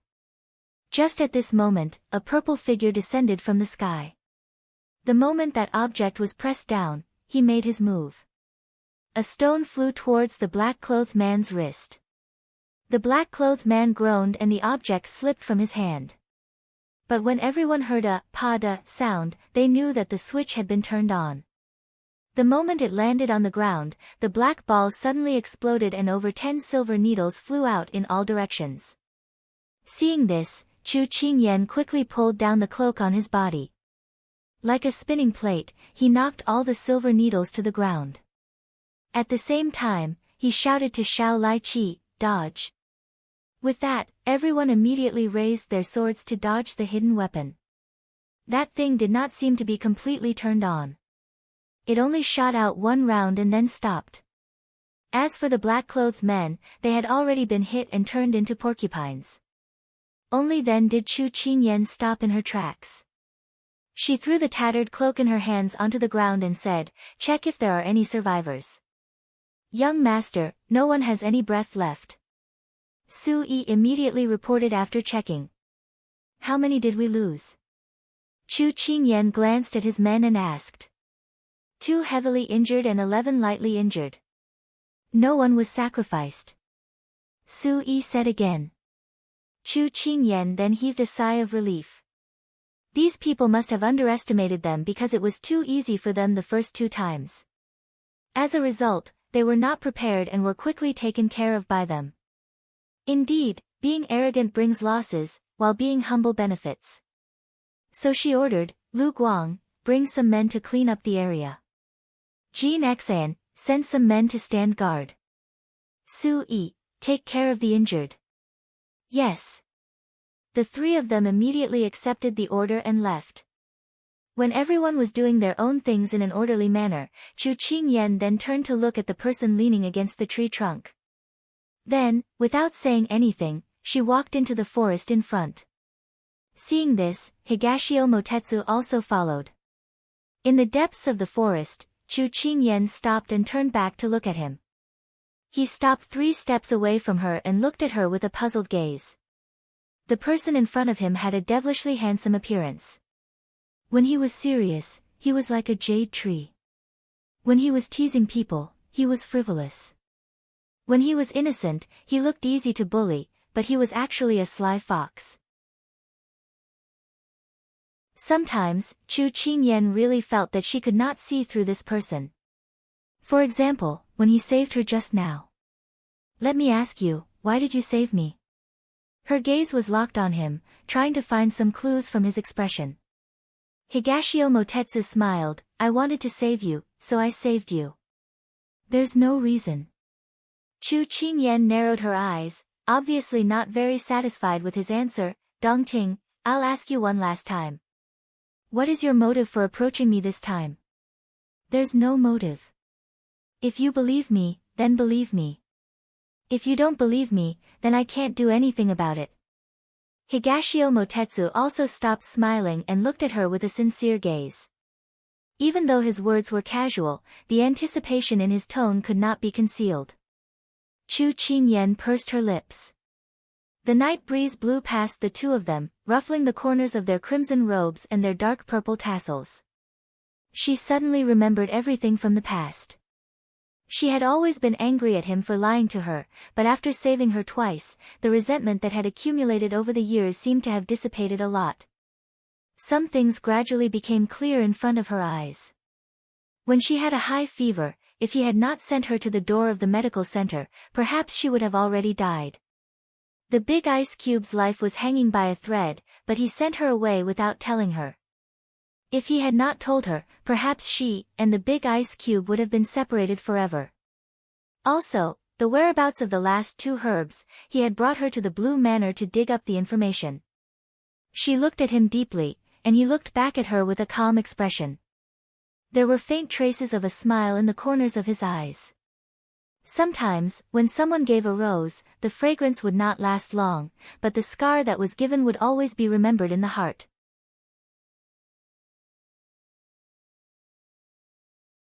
Chapter 668. In the silent atmosphere, Higashio Motetsu couldn't help but curl his lips. His smile seemed a little distant. Back then, when the Moon Palace wanted to deal with Xiao Su, I didn't know. The order of death wasn't my intention either.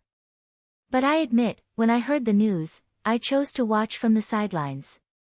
Chu Qingyan didn't expect him to bring up the past.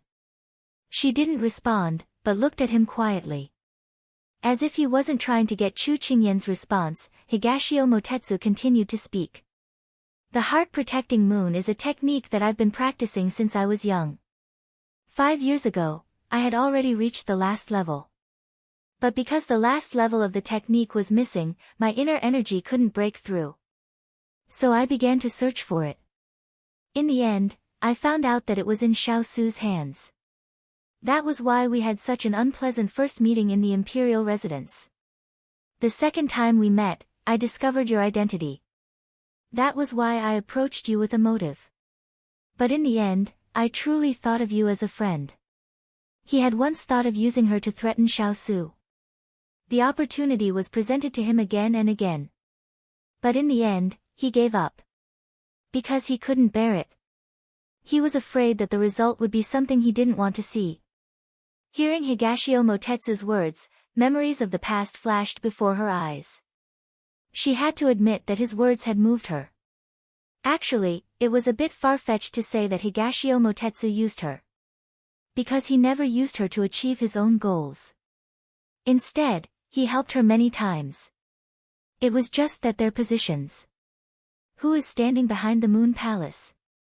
She narrowed her eyes and looked at him with a sharp gaze. She had to know who was the one who wanted to kill Big Ice Cube. When their eyes met, Higashio Motetsu understood what she wanted to know. It was none other than who was against Xiao Su. I can't answer that question. If he could, he didn't want the Moon Palace to become her subordinate. Unfortunately, this was not something he could control. However, I promise you that I will not approach you with any ulterior motives, nor will I use you. Xiao Su is Xiao Su, you are you, and I am me. Let's just be a pair of pure best friends, okay? What he meant was, don't keep thinking about Xiao Su and give him a chance. The sharpness in his eyes shattered and slowly dissipated. After an unknown amount of time, Chu Qingyan turned her body slightly and looked into the dark depths of the forest. There was a hint of helplessness and compromise in his voice. Dong Ting, this is the last time I trust you. I hope you won't disappoint me again. Higashio Motetsu couldn't believe his ears. He was a little stunned, so the usually calm person actually showed a funny expression at this time. You mean to say that you don't care about what happened in the past? His voice fluctuated with excitement, but he deliberately suppressed it. Chu Qingyan could tell what he was feeling, and she could not help but smile. You're right. We'll be pure best friends, as long as you don't lie to me again. The depression from back then had long dissipated. It was just that the person who was unwilling to be treated seriously by her would repay her like this. When Higashio Motetsu heard this, he revealed a sincere smile. Little girl, I knew that you wouldn't be so heartless. After saying that, his hand landed on her head, and then he rubbed it a few times, until her hair became a bird's nest. Chu Qingyan slapped him. Her previous seriousness had already disappeared, and now she said in a flustered and exasperated manner, why are you getting touchy? Show some respect to your older sister. Also, do you know how to use idioms? If you don't know how to use them, go back and study for a few years. Who gave you the guts to actually talk to this highness like that? Although his words were threatening, it couldn't hide the smile in his eyes. Chu Qingyan jumped away from him, so as to avoid being attacked by him again. She raised her hand to stroke her hair while saying in a bad mood, "Who gave you the guts to actually talk to this young master like that? Also, don't smile so devilishly. What?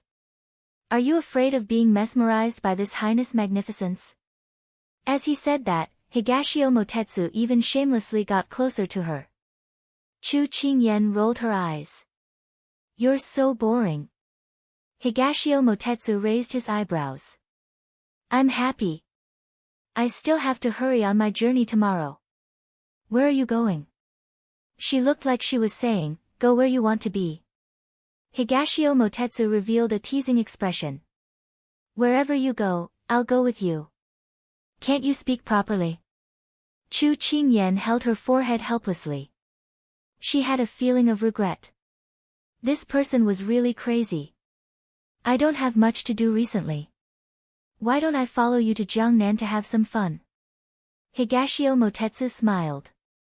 He originally came out to have some leisure time and happened to meet this little girl. This trip was not in vain. Chu Qingyan nodded. "That's fine. Let's go." The two walked in the direction of the bonfire. As they walked, they talked about each other's missing 4 years of life. Although Jin Xian was a little surprised by Higashio Motetsu's appearance, he didn't say anything when he thought of his help just now and how his master didn't mind. On the other hand, Flowing Light felt a little indignant when he saw such an outstanding man beside his little princess. "Flowing Light, who is that person? Why is he always following young Master Chu?" Su 18 walked to Flowing Light with a water bag in her hand and asked curiously. Flowing Light said angrily, "He's someone who wants to poach." Several question marks appeared on top of Su 18's head. "No, I have to write a letter to tell my master." 18, where's the carrier pigeon? Flowing Light touched his head and immediately jumped up. "Oh, it's with 11. Although Flowing Light was confused, Su 18 still pointed him in the direction. After Flowing Light left, Su 18 turned to look at the person sitting by the bonfire. She was dressed in red and had black hair. She was graceful but had a humble heart. If they hadn't seen it with their own eyes today, they wouldn't have believed that such a small body could have such explosive power. She was able to fight against 7 people alone and not be at a disadvantage. Thinking of the provocation they used to give her, it seemed that they were really overestimating themselves. Su 18 withdrew her gaze and found that Su Yi and the others were also looking at young Master Chu with admiration. It turned out that she wasn't the only one who had such thoughts. Chu Qingyan was talking with Higashio Motetsu. This group of unruly Jiangnan fierce cavalry had already expressed their silent submission to her. The night breeze blew, and the bonfire sizzled. The night was very quiet and peaceful. For Chu Qingyan, a lot of things could basically come to an end. They passed the night peacefully. When they woke up the next day, they set off for Jiangnan in high spirits. Without the burden of those boxes, they immediately quickened their pace. When it was close to noon, they had arrived in Jiangnan. Everyone was in high spirits. After entering the city, Chu Qingyan was about to go to the bank. But when she glanced at the crowd, she suddenly saw a figure. She immediately pulled the reins and stopped.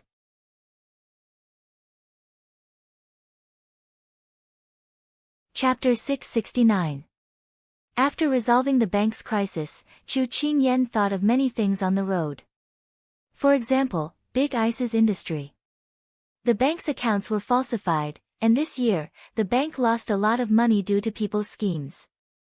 The Fuli mountain range needed money to forge weapons, and the industry needed money to support it. Thinking about it, there seemed to be many places that needed money urgently. She remembered that when she came to Jiangnan, she had planned to start a business in Jiangnan, but because of the bank, she put it aside. Now, she had to rearrange it into her future plans. Just as she thought of the information she had people gather about Jiangnan's industries, her eyes fell on the Hua family, who was involved in all kinds of industries. If she could cooperate with this person, it would be of great help in opening the market for her products. As she thought of this, she saw Hua Xiaoli walking among the crowd. Without thinking much, she dismounted from her horse and handed the reins to Lu Guang, instructing, "You guys go back and report first." "That's right, you must firmly control Shi Qing and Li Buqing. Don't let them escape. I'll go back later." Without waiting for Lu Guang to answer, she quickly squeezed into the crowd and searched for that person. Higashio Motetsu didn't think much and quickly followed.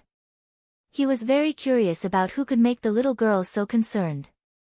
Lu Guang looked in the direction they disappeared and couldn't help but sigh. He resigned himself to his fate and walked back. He should go back and report first. The young princess consort had Jean Xian with her, so there shouldn't be any big problems. Chu Qingyan walked through the crowd and turned her head. She saw the person she was looking for, but she didn't act rashly and followed behind. Today was simply the worst day for Hua Xiaoli. Her hibiscus pavilion had been open for half a month, but the profits were far less than fragrant powder pavilions. She came to find the reason today, but saw that her shop was empty, while her opponent had an endless stream of customers. She didn't know if Chen Mingyi knew in advance that she would come to the shop today, but he actually stood in front of his shop and winked at her. He even said that if the shop couldn't continue, she could leave as soon as possible. She was already unhappy about the declining sales, and seeing Qin Jiawang's face, Hua Xiao became angry. "Ah Fu, let's go, I want to drink." "Young master, that's not good. Master will beat you when we get back." Thinking of the 20 strokes he had taken for his master, Ah Fu felt his back hurt again. "Cut the crap. Are you going or not? If you don't want to go, I will go alone. Don't say I didn't bring you along." Hua Xiao impatiently waved his hand and then walked in after finding a restaurant. Ah Fu was helpless. To have such a carefree master, he had no choice but to accept it. At this moment, just as Chu Qingyan was about to follow them in, a folding fan appeared in front of her. She turned to look at the person beside her. "Why are you here?" Higashio Motetsu did not answer the question. Instead, he pointed to the person who had already sat down and ordered wine. "Who is that person? Is it worth you chasing after me in such a hurry?" "The young master of one of the top merchants in Jiangnan." "Hua Xiao, I really want to get to know this person." Chu Qingyan clenched her fists, her eyes shining, as if that person was a piece of juicy meat in her eyes. Hearing this, Higashio Motetsu's eyes revealed a trace of discomfort. He asked, "This person looks so eccentric. What's there to get to know?" Chu Qingyan did not understand why his tone suddenly became harsh. "You know her?" "I don't know her." "Then why are you talking so much nonsense? Don't get in the way of my business. Otherwise, I will cut you in half." Chu Qingyan pretended to threaten him and raised her fist. Higashio Motetsu made a tisk sound, but he had already retracted his hand. Chu Qingyan nodded in satisfaction. "That's more like it." With that, she walked in with large strides. Higashio Motetsu choked on a mouthful of old blood in his throat. Hua Xiao had just finished ordering and was thinking about life with her chin in her hand when someone sat down in front of her. She did not even raise her head as she said, "There are still seats in the restaurant. Please help yourself." Her meaning was very clear. She did not want to share a table with anyone. As soon as he finished speaking, another person sat down. Hua Xiao looked up impatiently when she saw this, but when the person in front of her entered her eyes, a trace of amazement flashed across her face. The youth in front of her was dressed in a snow-white brocade robe with a crimson outer robe. The contrast of red and white gave people a feeling of brightness. His face was bright and clear, his facial features were very exquisite, and his smile was very warm. As for the purple-clothed man beside the red-clothed youth, needless to say, he was simply a monster. He could be described as a jade-like beauty. Hua Xiao raised her eyebrows. When did two such outstanding men come to Jiangnan? How come she had never heard of them before? But although they were good-looking, they were not good enough to bribe her. "I've already taken this table. you can go somewhere else. She crossed her arms and said bluntly.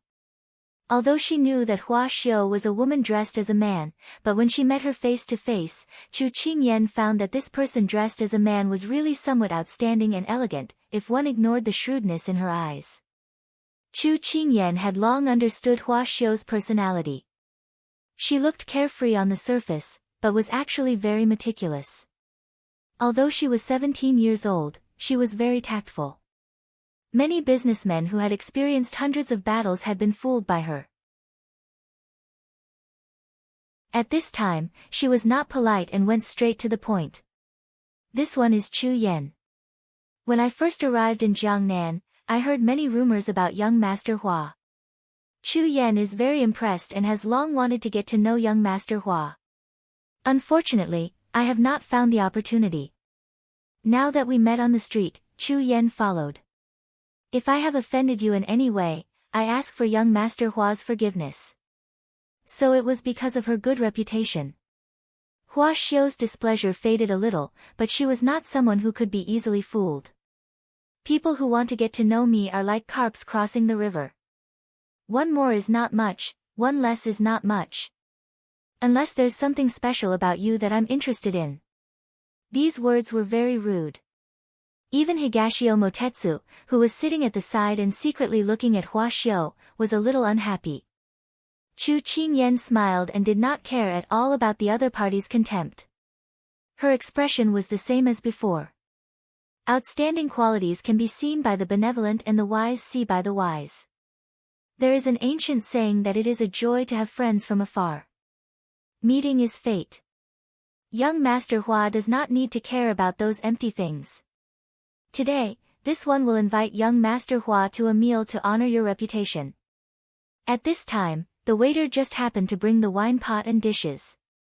Chu Qingyan took the wine pot and personally poured a cup of wine for Hua Xiu. Young Master Hua, please. Higashio Motetsu, who was at the side, saw her actions and his expression became even more unpleasant. This young Master Hua's appearance was ordinary and could not even compare to Xiao Su. Why was this little girl so interested in him? It was simply strange. Chu Qingyan did not notice Higashio Motetsu's expression at all and ordered a few more dishes from the waiter. Hua Xiu supported her chin with a smile on her face, but her eyes were sizing her up. After she finished ordering, she slowly said, "Young Master Chu, I don't like to beat around the bush. Just say it. What is your purpose?"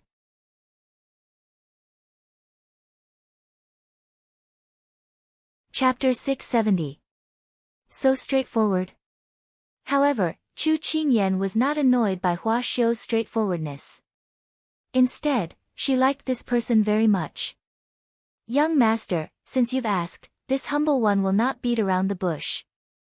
This humble one wants to do a skincare business in Jiangnan, but this humble one has just arrived in Jiangnan and has no foundation, so this humble one has the idea of partnering with you. Recently, this humble one has heard a lot of news that young master intends to expand the rouge and face powder industry. This humble one admires young master's methods and boldness, so this humble one has the idea of partnering with young master. What do you think, young master?" Chu Qingyan knew that it would not work if she brought up the matter of partnering with her on the first meeting. As expected. The people who want to work with my master have lined up for several streets. Where did you come from? Hua Xiu did not speak, but Ah Fu, who was sitting beside her, spoke up. Chu Qingyan saw that Hua Xiu did not say anything, so she understood that she had acquiesced to the servant's actions. However, she also admitted that it was normal for others to reject her rashly. Just as she was thinking about how to explain, Higashio Motetsu, who was sitting beside her, had already opened his paper fan and said impatiently, "Chu Qingyan, why are you talking so much nonsense with her? There is not only one company in Jiangnan that does this. Besides, your Shueishin lipstick is so unique that it attracted many famous families in Jiangnan. You don't have to worry that no one will buy it in Jiangnan. Just find a random business to partner with and you can make a lot of money. Why do you have to put your hot face on someone's cold face?" Chu Qingyan did not expect him to speak up. Originally, she wanted to stop him, but after seeing him give her a meaningful look, she stayed silent out of trust. It was not until the end that she understood the meaning of his words. Hua Xiu did not pay much attention at first, but after these words, her indifferent expression gradually disappeared. You said that Shuoxin lipstick is unique to you. That's right. Chu Qingyan was a little surprised to hear her ask about Shuoxin lipstick, because she had only taken out this lipstick in the Lan Manor of Jiang country. However, she still nodded in response. Chu Qingyan didn't know that after she sold the Snow Heart lipstick at Lan Zhuang, the lady boss of White Sparrow House was obsessed with makeup. Every time she put on makeup, she would cause a whirlwind, and women would scramble to imitate her. Especially 4 years ago, she got a mysterious lipstick that added a lot of color to her face. It was simply the finishing touch. However, after a year, the lipstick was used up. It was said that the lady boss wanted to search for the lipstick at a high price. Unfortunately, after so many years, she still couldn't find it. She had heard of Shuoxin lipstick in her industry, but she didn't know if it was just a rumor. After all, rumors weren't trustworthy. However, when Hua Xiu took a serious look at Chu Qingyan, her heart was already racing. If this person was really the owner of the lipstick, then she couldn't let go of this opportunity. However, before she could open her mouth, the purple-clothed man began to rush her again. Chu Qingyan, I'm starving. Let's go. Chu Qingyan noticed the change in Hua Xiu's face just now. She thought that she had a chance. She stood up according to Higashio Motetsu's words. Just as she was about to say goodbye to Hua Xiu, the other party immediately said, Wait. Chu Qingyan and Higashio Motetsu looked at each other, and their eyes revealed a sly smile. It seemed that there was a chance. Words are no proof. Take out the Shuoxin lipstick and let me see if it really has the effect of the rumors. Hua Xiu kept the two people, but her words were not impatient and her tone was still calm. Chu Qingyan nodded secretly. Whether it was a merchant or an official, hiding one's emotions was the most important lesson. This one did not bring the Shuoxin lipstick with me. It will take half a month for it to be sent to Jiangnan. This time, after going to Fuli mountain range, they would turn to Jiangnan. It was out of her expectations, so she did not bring any skincare cream. She frowned slightly when she sent the letter from Jiangnan and then sent it back from Lian City. She did not know if Hua Xiu could wait for such a long time. As expected, the servant standing beside Hua Xiu said suspiciously, Young Master Chu, you can't be teasing my young master, right? You came to Jiangnan to do business but did not bring a sample. If this were to spread, people would be suspicious. Although the situation was a little tricky, Chu Qingyan still looked at her calmly. Young master, when doing business, sincerity is important. What do you think? Hua Xiu felt that this Chu Qingyan spoke elegantly and naturally, which made people have a good impression of her. That's right. Sincerity is very important. However, thinking about my partner in Hua Xiu, if he does not have a certain level of strength, I'm afraid that he will not be able to cooperate for long. Young Master Chu, don't you think so? Chu Qingyan nodded her head in agreement. Then I don't know what young master's request is. Higashio Motetsu had already done what he could. Although he did not like this person in Hua Xiu, he could not interfere in the matters of the little lass. Therefore, he sipped his tea and sat at the side to watch the undercurrent between the two people's words.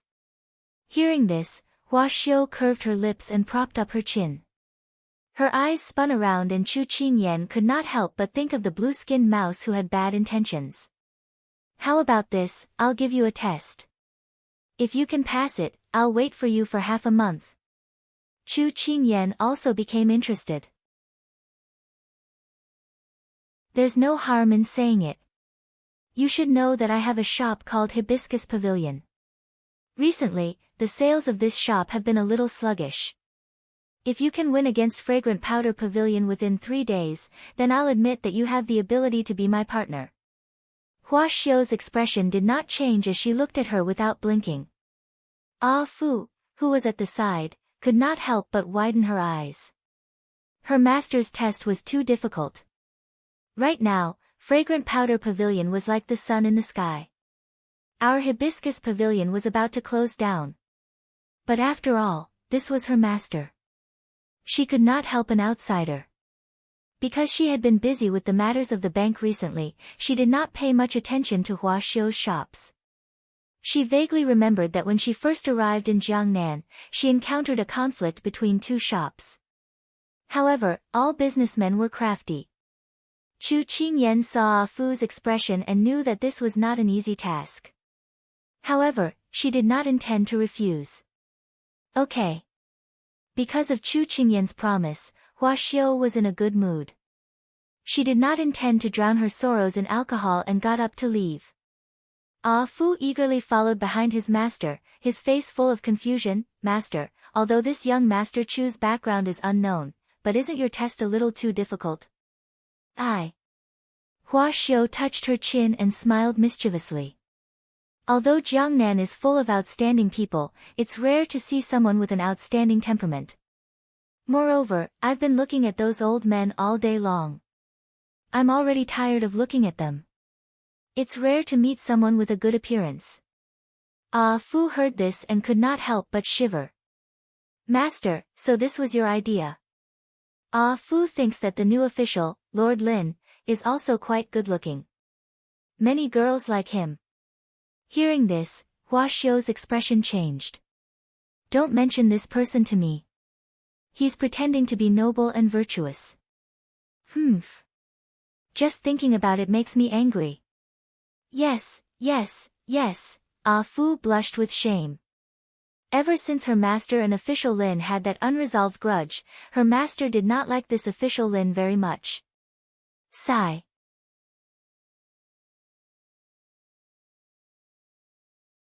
Chapter 671.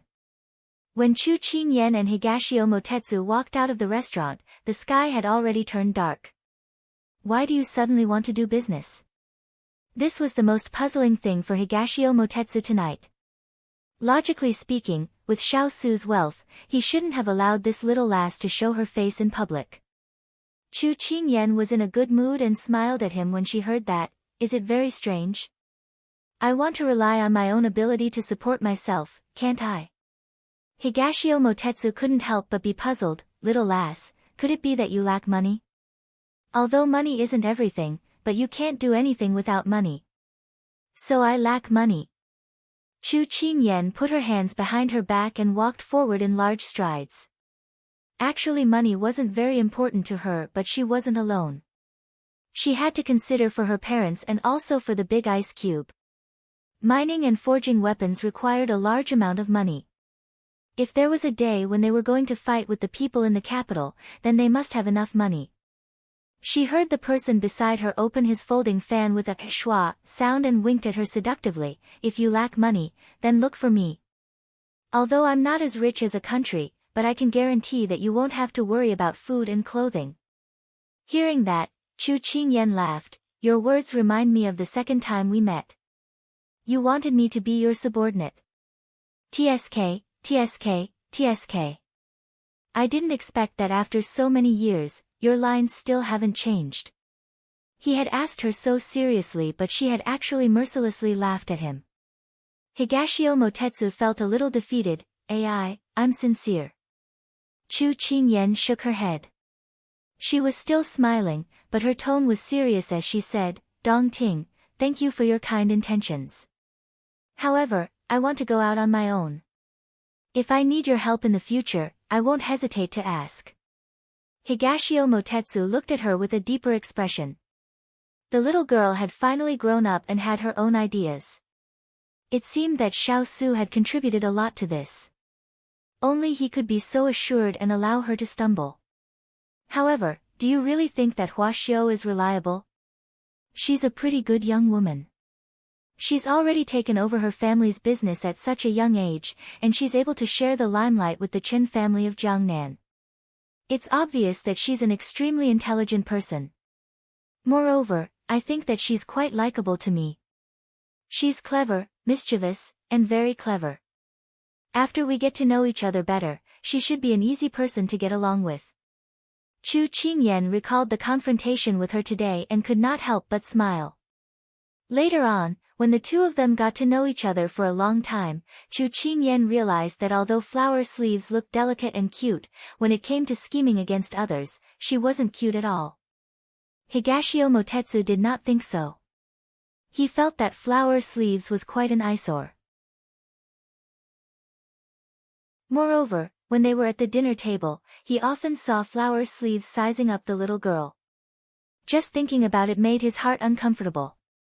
At this time, a carriage stopped in front of the three of them.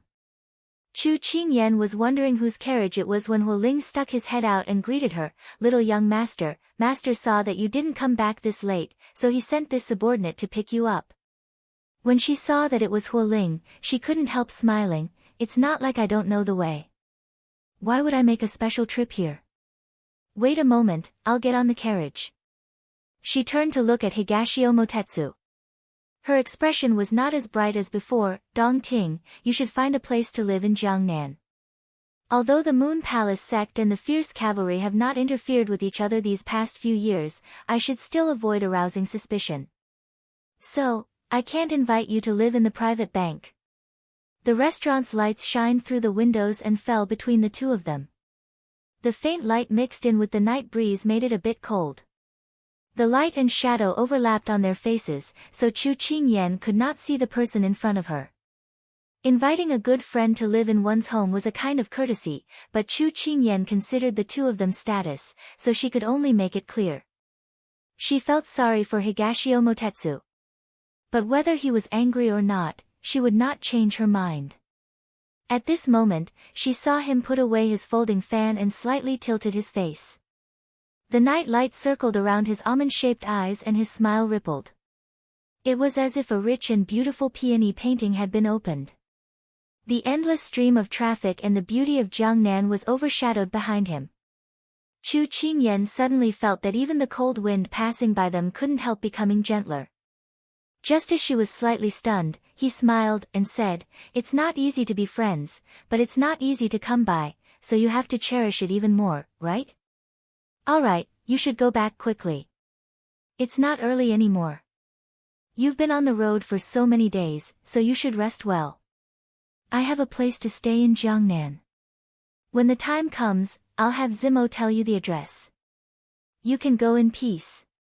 Hearing the first part of his words, Chu Qingyan felt that this person was quite understanding. But when she heard the last part, Chu Qingyan could not help but roll her eyes at him. "Have a safe trip." After speaking, Chu Qingyan ignored him and walked towards the carriage with Jin Xian. Hualing, who was leaning against the carriage, looked at Higashio Motetsu and frowned. When the young princess consort walked in front of him, he put on a very aggrieved expression. "Little young master, this subordinate is a noble cavalry leader, but I've fallen to the level of a carriage driver. Does this mean that this subordinate is becoming more and more of a failure?" Chu Qingyan seriously looked at him when she heard this. "You feel that being this young master's carriage driver is an insult to you?" These words were chilling, causing Hualing to shiver all of a sudden. How would I dare? To be able to work for little young master, this subordinate can't ask for anything more. Hualing immediately changed his tone. Chu Qingyan finally nodded in satisfaction. "Serve this young master well, and I guarantee that you will be promoted and marry a rich and beautiful woman." Hualing immediately bitterly agreed. The conversation between the two was carried by the wind to Higashio Motetsu's ears. He stood on the bluestone street and watched the carriage gradually move away.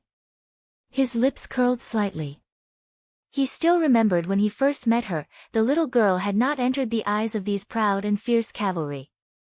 Now, they were getting along well, or it could be said that she had become a master that they recognized. The affairs of the world were truly unpredictable. "Zimo. This subordinate is here. I'll give you 2 days to buy a manor." "Oh, just now you said that there was a place to live in Jiangnan. This subordinate was wondering when we had a property in Jiangnan. If you keep talking, I'll shorten it by 1 day." This subordinate obeys.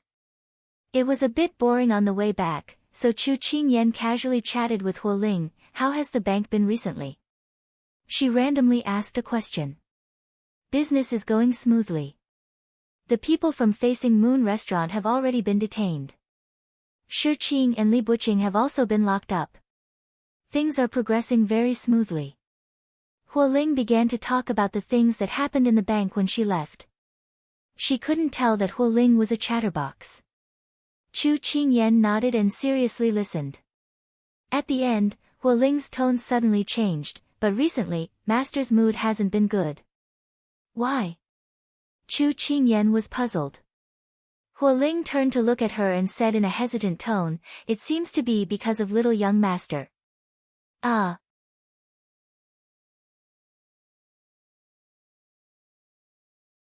Chapter 672. She had heard that Big Ice Cube was in a bad mood because of her. Chu Qingyan suddenly gave a cold shiver. What does this have to do with me? I haven't been in the bank for many days. She felt very wronged. Little young Master, this subordinate is not clear on this matter. You can go and ask Master. After saying this, he gave a hoo sound and the carriage stopped in front of the bank. Chu Qingyan couldn't help swallowing a mouthful of water. Originally, she wanted to run over and tell him about the hardships of this trip, but after hearing Huoling's words, she changed her mind.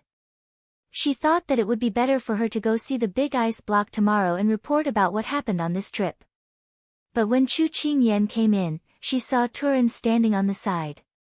She suddenly had a bad feeling. Turin, are you here to admire the moon? Chu Qingyan laughed and quickly walked past him. Young Master, there is no moon today. Turin replied in a serious manner.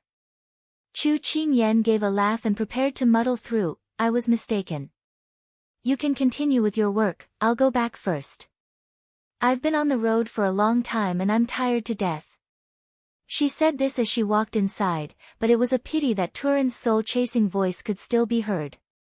Little young Master, Master wants you to come back and take a look at him. What she feared would happen. Chu Qingyan revealed a depressed expression, but she still squeezed out a smile when she turned around, I understand. She slowly walked towards Big Ice Cube's room as countless possibilities appeared in her mind. How did she make Big Ice Cube unhappy? But in the end, she began to suspect if Huoling had tricked her. She had been very obedient recently and she even punished evil. Shouldn't it be praise? Thinking of this, her steps became much lighter. She pushed open the door in front of her and her voice was filled with joy, Big Ice Cube, I'm back. Her joyous words met with the pair of indifferent eyes in the room, and she resentfully stopped. She touched her nose, somewhat at a loss. Didn't I teach you to knock before coming in? Xiao Su lowered his head and continued reading, his tone indifferent. From an outsider's point of view, the Big Ice Cube was a cold and emotionless person. However, Chu Qingyan had been with him for so many years, and she had some understanding of his character. Just like now, his expression, his tone, and his attitude. She could feel the Big Ice Cube's hidden displeasure. She felt a little wronged. In the past, when she entered his door, she never needed to knock. Why did it change after she went out? Oh, I'll start over. Although she was depressed, she still obediently left and closed the door. She took a deep breath and knocked on the door again. Come in. A voice that sounded like a cold gust of wind came from inside. Chu Qingyan pursed her lips outside.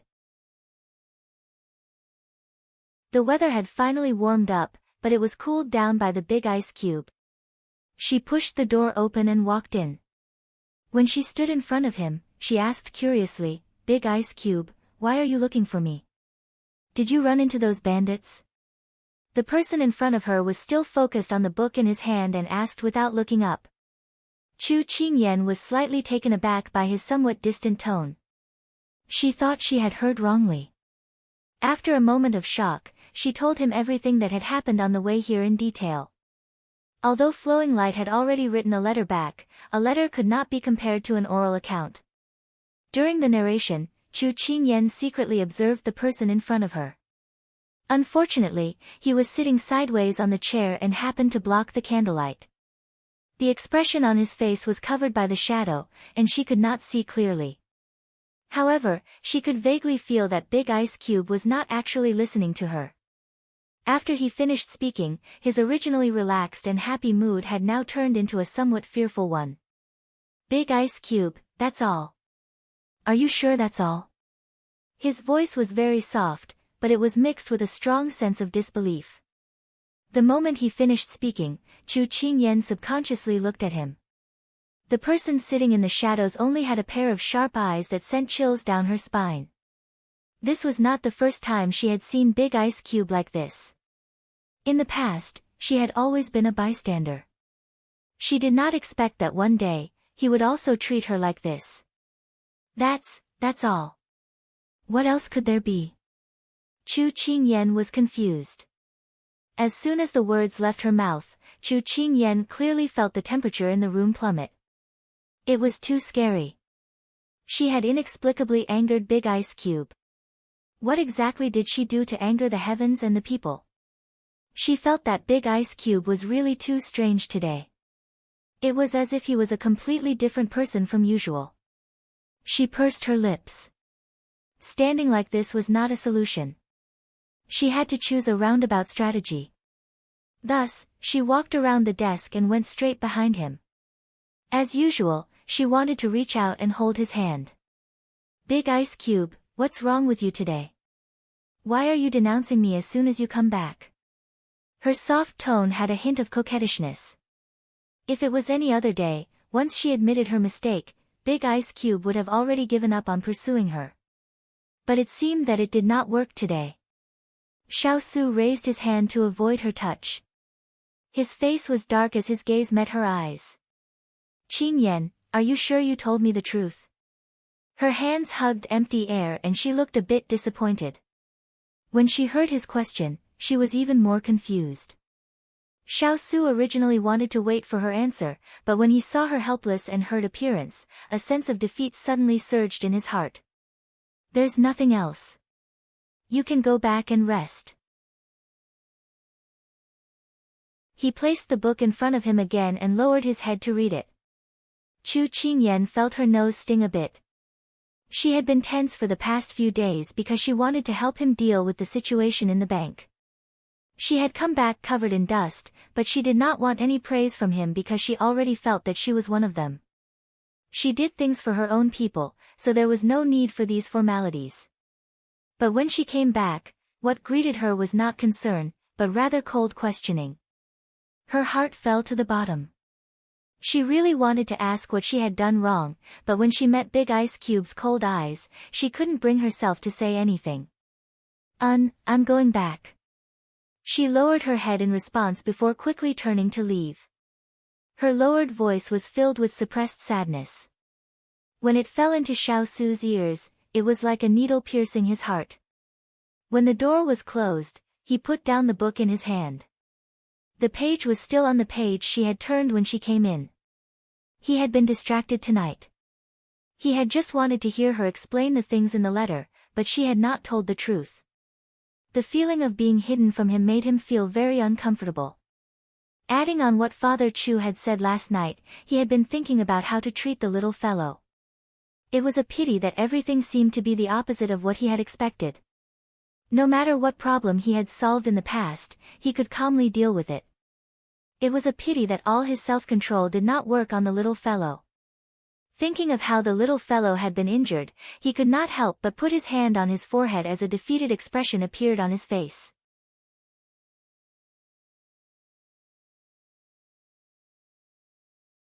Chapter 673. Chu Qingyan left the room with a very depressed expression. She turned around to look at the silence behind her and a strange feeling filled her heart. It was like something that normally belonged to her had suddenly turned against her. Actually, Big Ice Cube was normally this cold to people, but she had relied on the fact that he treated her differently, so she had gotten carried away. She had forgotten that when they first met, he had also treated her like this. But why was it so sudden? She lowered her head and felt like she had been abandoned by the entire world. At this time, a pair of boots appeared in her line of sight. She looked up in pleasant surprise, but when she saw who it was, she returned to her depressed appearance. Hualing couldn't help rubbing his head. Did he have a disgusting appearance? Why did the little princess look like she had nothing left to live for when she saw him? Little young master. He called out to the person in the state of a wandering soul. Chu Qingyan coldly looked at him. What is it? She was not in the mood to chat at all. Hualing suddenly felt like the little princess had been possessed by his master, otherwise, why would she have such a cold appearance?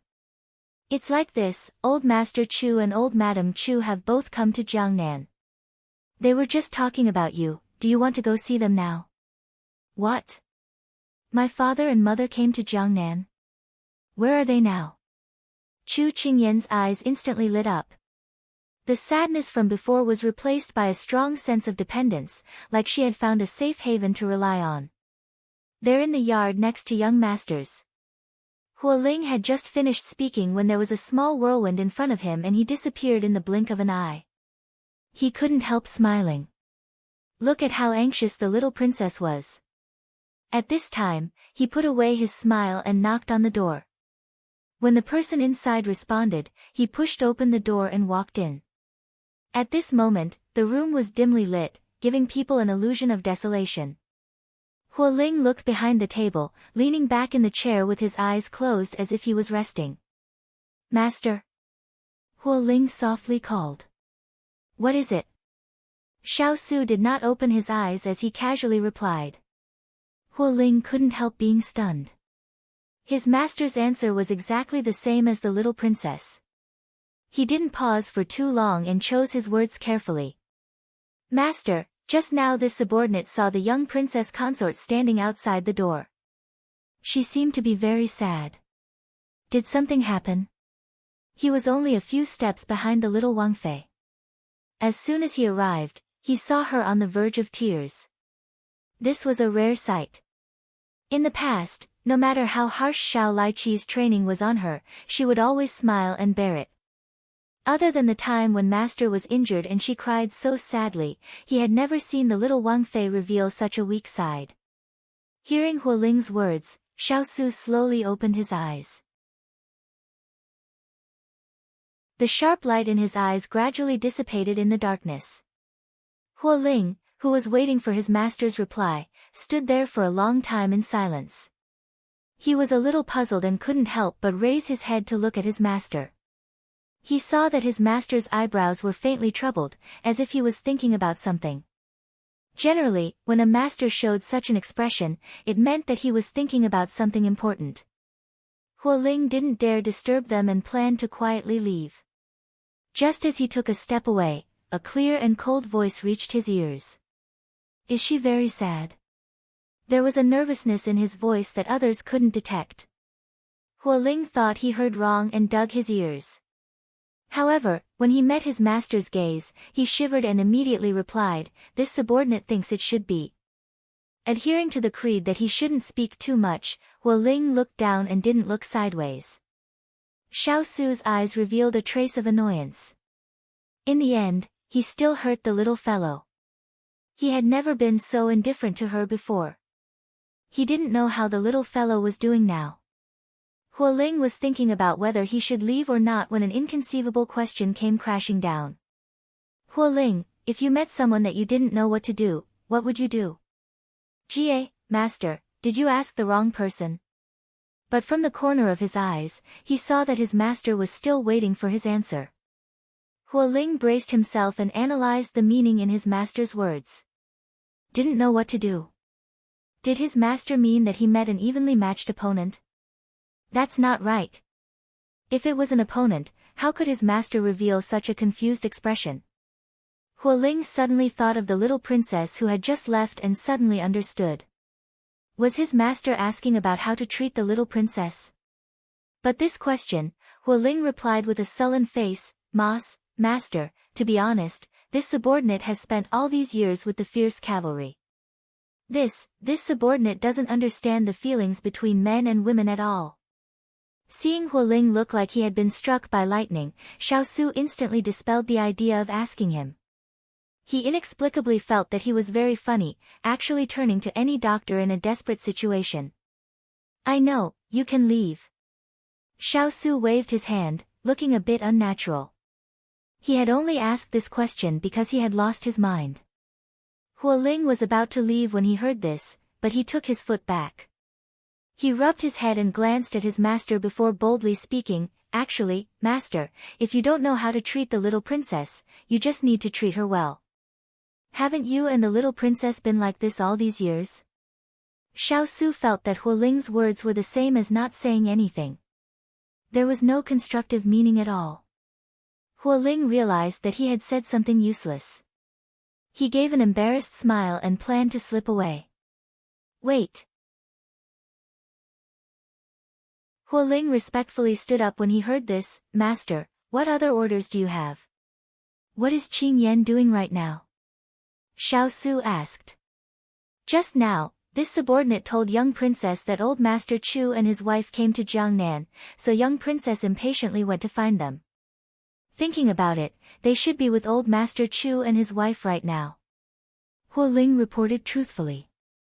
Xiao Su nodded. The little fellow hadn't seen her parents for a while. This should be the time for them to reunite. Thinking of this, he stood up and planned to leave. Master, are you going to find the little princess and old Master Chu? Huo Ling followed after seeing this and asked in confusion. Xiao Su was about to nod when he stopped in the hallway. No, have the kitchen prepare some supper and send it to the yard. He had just gotten into an argument with the little fellow.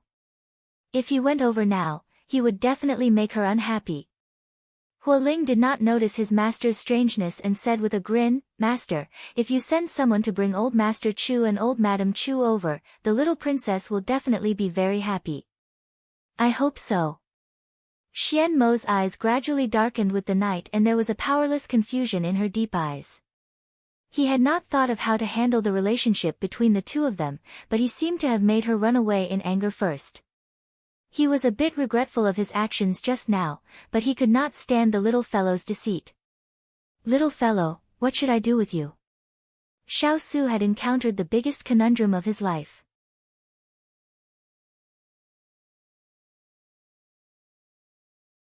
Chapter 674. By this time, Chu Qingyan had already run to the courtyard next door. She had just reached the door when she heard a familiar voice coming from the brightly lit room. Dan Yang, why isn't Kai Kai back yet? Son-in-law clearly said that Kai Kai would arrive in Jiangnan in the evening. Look, the son has already gone home. Why isn't Kai Kai back yet? Perhaps she was delayed by something on the road. Don't worry, Yuan Lang. Let's wait a little longer. I'm worried. Will a big tiger appear on the road and block Kai Kai's way home? It's too scary. I want to find Kai Kai. Sigh, Yuan Lang. Just as her footsteps neared the door, Chu Qingyan pushed it open with a smile. She happened to meet her parents' surprised expressions. Father, mother, I'm back. I wasn't taken away by a tiger. Safe journey. She opened her arms and hugged her two closest relatives in front of her. She smiled brightly, but when she dove into their embrace, she couldn't help but sob. Father, mother, your daughter missed you so much. She wasn't a sentimental person, but she had been wronged by Xiao Su just now. Now that she saw her closest relatives, she couldn't help but want to get closer. Father Chu was overjoyed to see his daughter. Kai Kai, father missed you too. Mother Chu also missed her very much, but when she saw father and daughter so close together, she couldn't help but laugh. Kai Kai is already so big, but she still acts like a child. Of course, no matter what, she will always be our child. Father Chu smiled as he raised his hand and patted his daughter's head. Chu Qingyan nodded vigorously. She used her actions to show her approval of her father, but she felt that when he patted her head like that, it was as if he was petting a puppy. The family of three sat down in the room. After the joy, Chu Qingyan was a little puzzled. Father, mother, why did you suddenly come to Jiangnan? I didn't hear anything about it before. Mrs. Chu smiled. A few days ago, His Highness sent someone to pick us up. He said that you might be staying in Jiangnan for a while, so he asked us to come and visit you. At this point, Mrs. Chu's eyes were filled with warmth. I think His Highness did this because he was afraid that you would miss your father and me. Since he didn't tell you, he probably wanted to give you a surprise. When her mother said it just now, she already had this guess, but when her mother said it out loud, her face couldn't help but heat up. I didn't expect my son-in-law to be so romantic. Chu Machen's father rubbed his chin and chuckled. You've really inherited my skills. Hearing this, Mrs. Chu couldn't help but glare at him coquettishly. Chu Qingyan's face turned even redder. However, when she recalled the way he spoke to her in the study, the redness on her face immediately disappeared. What's wrong? Are you unhappy? Did that brat inverted scallion bully you? Tell father, I'll teach him a lesson. When Chu Machen's father saw that his daughter seemed to have lost her soul, he immediately rolled up his sleeves and prepared to rush out of the room. Chu Qingyan hurriedly grabbed her father's arm. Father, you're overthinking it. His Highness and I are fine. Mrs. Chu saw this and said, Yuan, don't be rash. Only then did Chu Machen's father put down his sleeves and smiled. I knew my son-in-law wouldn't bully you. Chu Qingyan snorted when she heard this. Father, what if he did bully me? You can't be so sure. What are you afraid of? You can bully him back. Besides, I'm not someone who would side with outsiders. I even taught him a lesson last night. It's fine. Even if the sky falls, I'll support you. Chu Machen's father raised his chest handsomely, looking like he wasn't afraid of force. Hearing this, Chu Qingyan hugged her father's arm, touched. Father is the best, but, she narrowed her eyes at him in confusion. Father, you said you taught His Highness a lesson? Why? When Chu Machen's father saw that he had let the cat out of the bag, he immediately coughed and laughed. You heard wrong. Father didn't say anything. Under his daughter's suspicious gaze, he immediately changed the topic. Oh right, Kai, let father introduce you to the new members of our family. New members? When she entered the room, there were only the three of them. At this moment, she saw her father happily pointing to one side.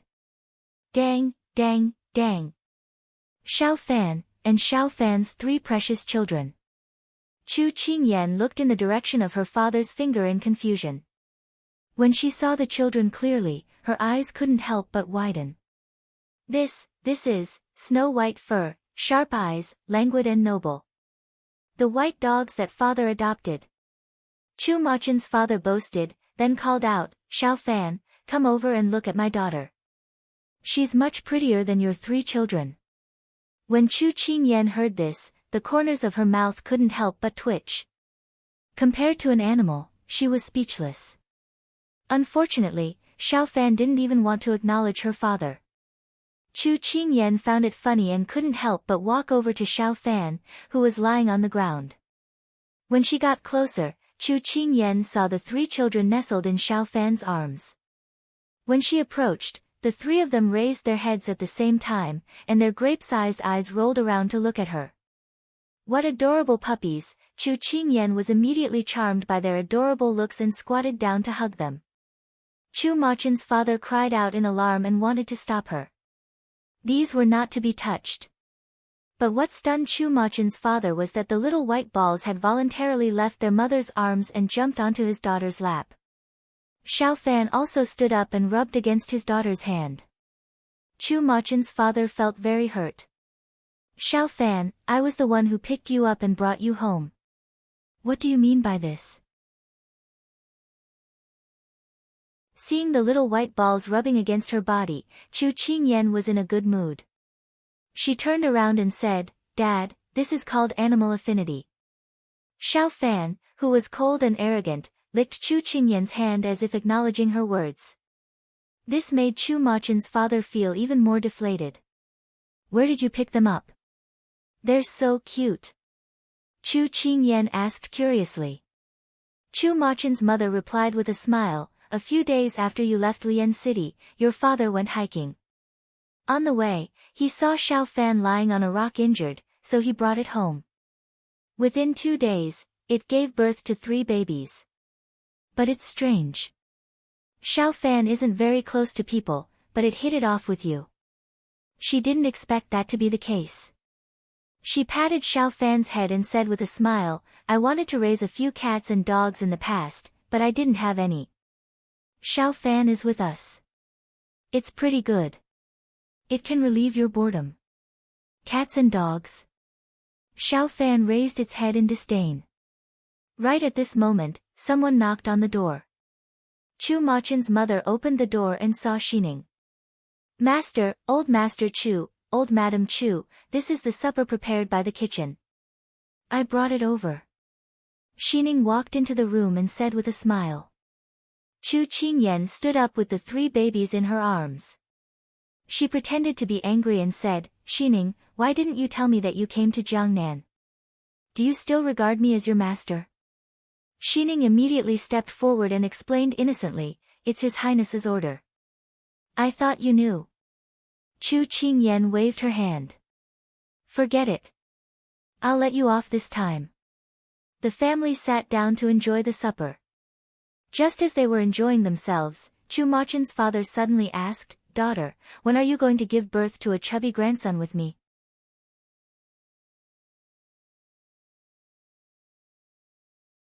Chapter 675. Chu Qingyan was confused by her father's sudden question, and the piece of dried meat she was feeding little white ball fell out of her hand. Xiao Fan, who was squatting on the ground, quickly caught the piece of dried meat and brought it back to Chu Qingyan's hand. Mr. Chu raised his hand and knocked on his daughter's forehead, looking very serious. What are you talking about? Can you give birth to a chubby grandson just by saying, ah? Mrs. Chu shook her head and smiled. It's a grandson. Yuan, you've forgotten again. Oh. Mr. Chu continued, my daughter, I think my son-in-law is quite good. Don't despise him. Find a good day and get married. Mrs. Chu coughed softly and said helplessly, Yuan, Kai is still a girl. It's not appropriate for you to say that. It's not appropriate. Mr. Chu scratched his head and changed his tone. Then my daughter, pick a good day and let your son-in-law marry you. Mrs. Chu immediately gave up correcting her husband. However, no matter how much Chu Qingyan's father said, Chu Qingyan remained in a daze. Have a child with the ice cube? This was something she had never thought of. And at this moment, the question that she had been avoiding suddenly appeared in front of her eyes. In fact, he had already occupied a place in her heart. But she did not know what kind of feelings she had for him. Family? Friendship? Love? She only knew that she cared about him a lot. She cared about his every word and every action. She was worried that he would get hurt and that he would be lonely. But her father said that she should marry the ice cube. She was used to companionship, to each other, and to relying on each other. But the word marriage seemed to have landed in front of her. It was very strange and confusing. It was as if she was used to living here, and suddenly someone told her that she was moving. Marry him. She bit the last few words of her father's sentence, not knowing what to do. Mr. Chu did not notice his daughter's strange behavior and said excitedly, Yes. Kai, you're all grown up. You can marry your son-in-law now. Chu Qingyan recalled the conversation between the two of them in the study. She smiled and said, Father, Mother, perhaps you are thinking too much. His Highness has always treated me as his younger sister. So please don't say such things in the future. Seeing her daughter's strange expression, Chu Machen's mother couldn't help but hold her hand and ask with concern, Your marriage has been decided by the retired emperor a long time ago, so you can't go back on your words. Mother sees that His Highness treats you very well. Are you misunderstanding something? Chu Qingyan shook her head. She had heard it with her own ears, how could it be a misunderstanding? Even the slow-witted Mr. Chu could sense that something was amiss. He pulled a long face and said, Kai Kai, tell me honestly. Did someone bully you? Don't be afraid, I'll stand up for you. He looked like he was going to roll up his sleeves again. Although he was a little sad, Chu Qingyan could not help but laugh when she saw her father looking like he was going to pick a fight. Father, don't think too much. His Highness and I are very good. I just feel that maybe we're not compatible. What's not compatible? If you two aren't compatible, who else is? Father Chu was unhappy and muttered.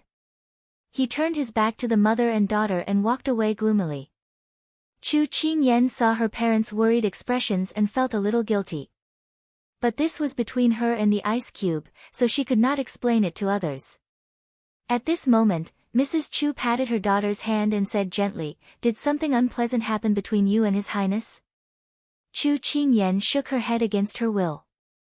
Mrs. Chu seemed to see through her thoughts, but she did not point it out.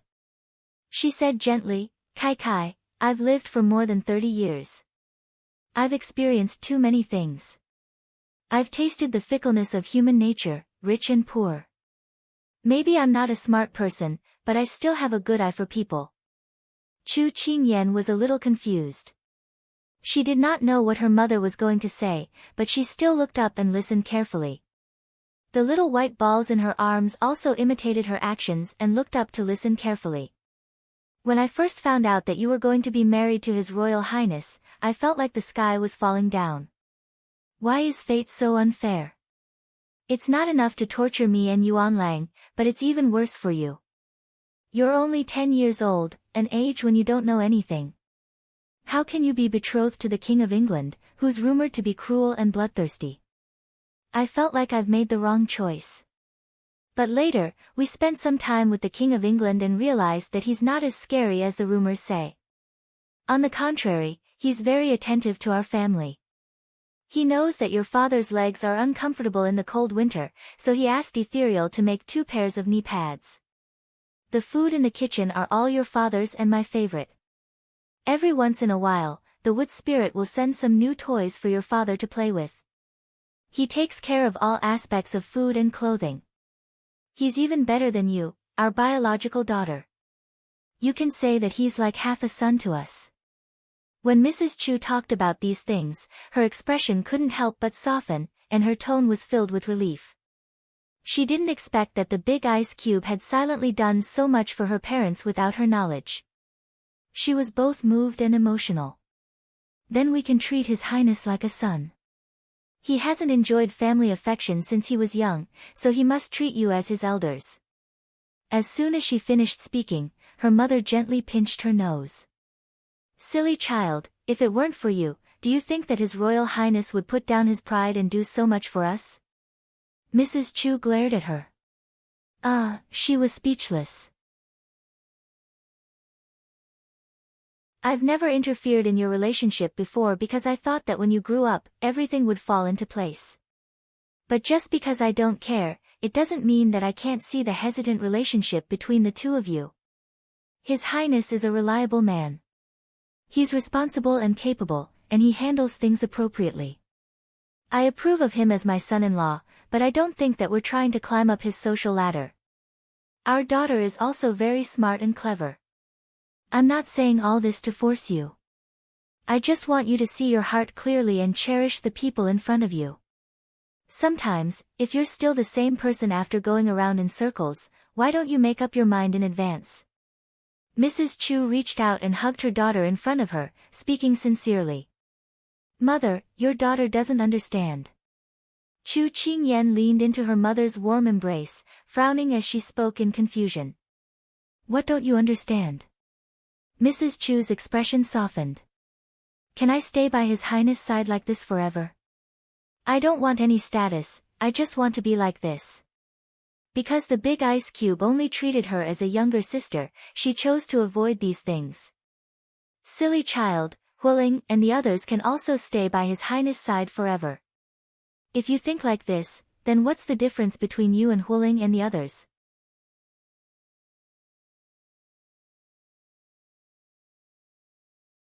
Chapter 676. That's right, in that case, What was the difference between her and Hualing? But as long as she could be with Big Ice Cube, what did it matter? Chu Qingyan had just lowered her head when her mother patted her head. She looked up and met her mother's gaze that seemed to have seen through her. She couldn't help but feel a little guilty. Kai, people aren't easy to satisfy. But I think this is pretty good, she replied in a small voice. Mother Chu shook her head and said, you think this way because there isn't anyone else by His Highness' side. Mother will give you an example. If one day, His Highness gets married and there is another woman by his side, will you still think this way? This sentence was like an arrow that hit the bullseye. It peeled off the layers of fog and revealed the essence. If there is another woman by his side, then what would you be by his side? Without an identity, you would be like a shadow. When there is no light, you can only hide in the dark. Chu Qingyan's eyes suddenly widened. So, in Big Ice Cube's eyes, she was his little sister. If there is a woman in his life that he cherishes, then there is no reason for her to stay by his side. She never dared to imagine that one day, if she couldn't stay by his side, all her efforts in the past, all her hopes of walking side by side with him, would become worthless little by little. But he treats me as his little sister. She bit her lower lip as a wave of sadness passed through her heart. Is that so? Did he tell you that himself? Chu Machen's mother said gently and patiently. Chu Qingyan was slightly stunned and then shook her head. No. Then why don't you ask him yourself? Hiding it in your heart and guessing is actually unfair to both of you. Mother Chu said with a gentle smile. She pursed her lips. Mother was right, but she was afraid of the result. If the result was really like this, then what should she do? Mother, do I really have to ask? She hesitated. Mother Chu couldn't help but raise her hand and lovingly pat her head. Kai, do you like His Highness? Mother is referring to the love between a man and a woman. She bit her lower lip and frowned. I don't know. Mother, what is like? She looked up and asked seriously. Mrs. Chu smiled and said, liking someone means that you want to be with him all the time. No matter what happens, you won't leave him or her. Whether he's rich or poor, or whether he's born, old, sick, or dead, you only have eyes for him or her.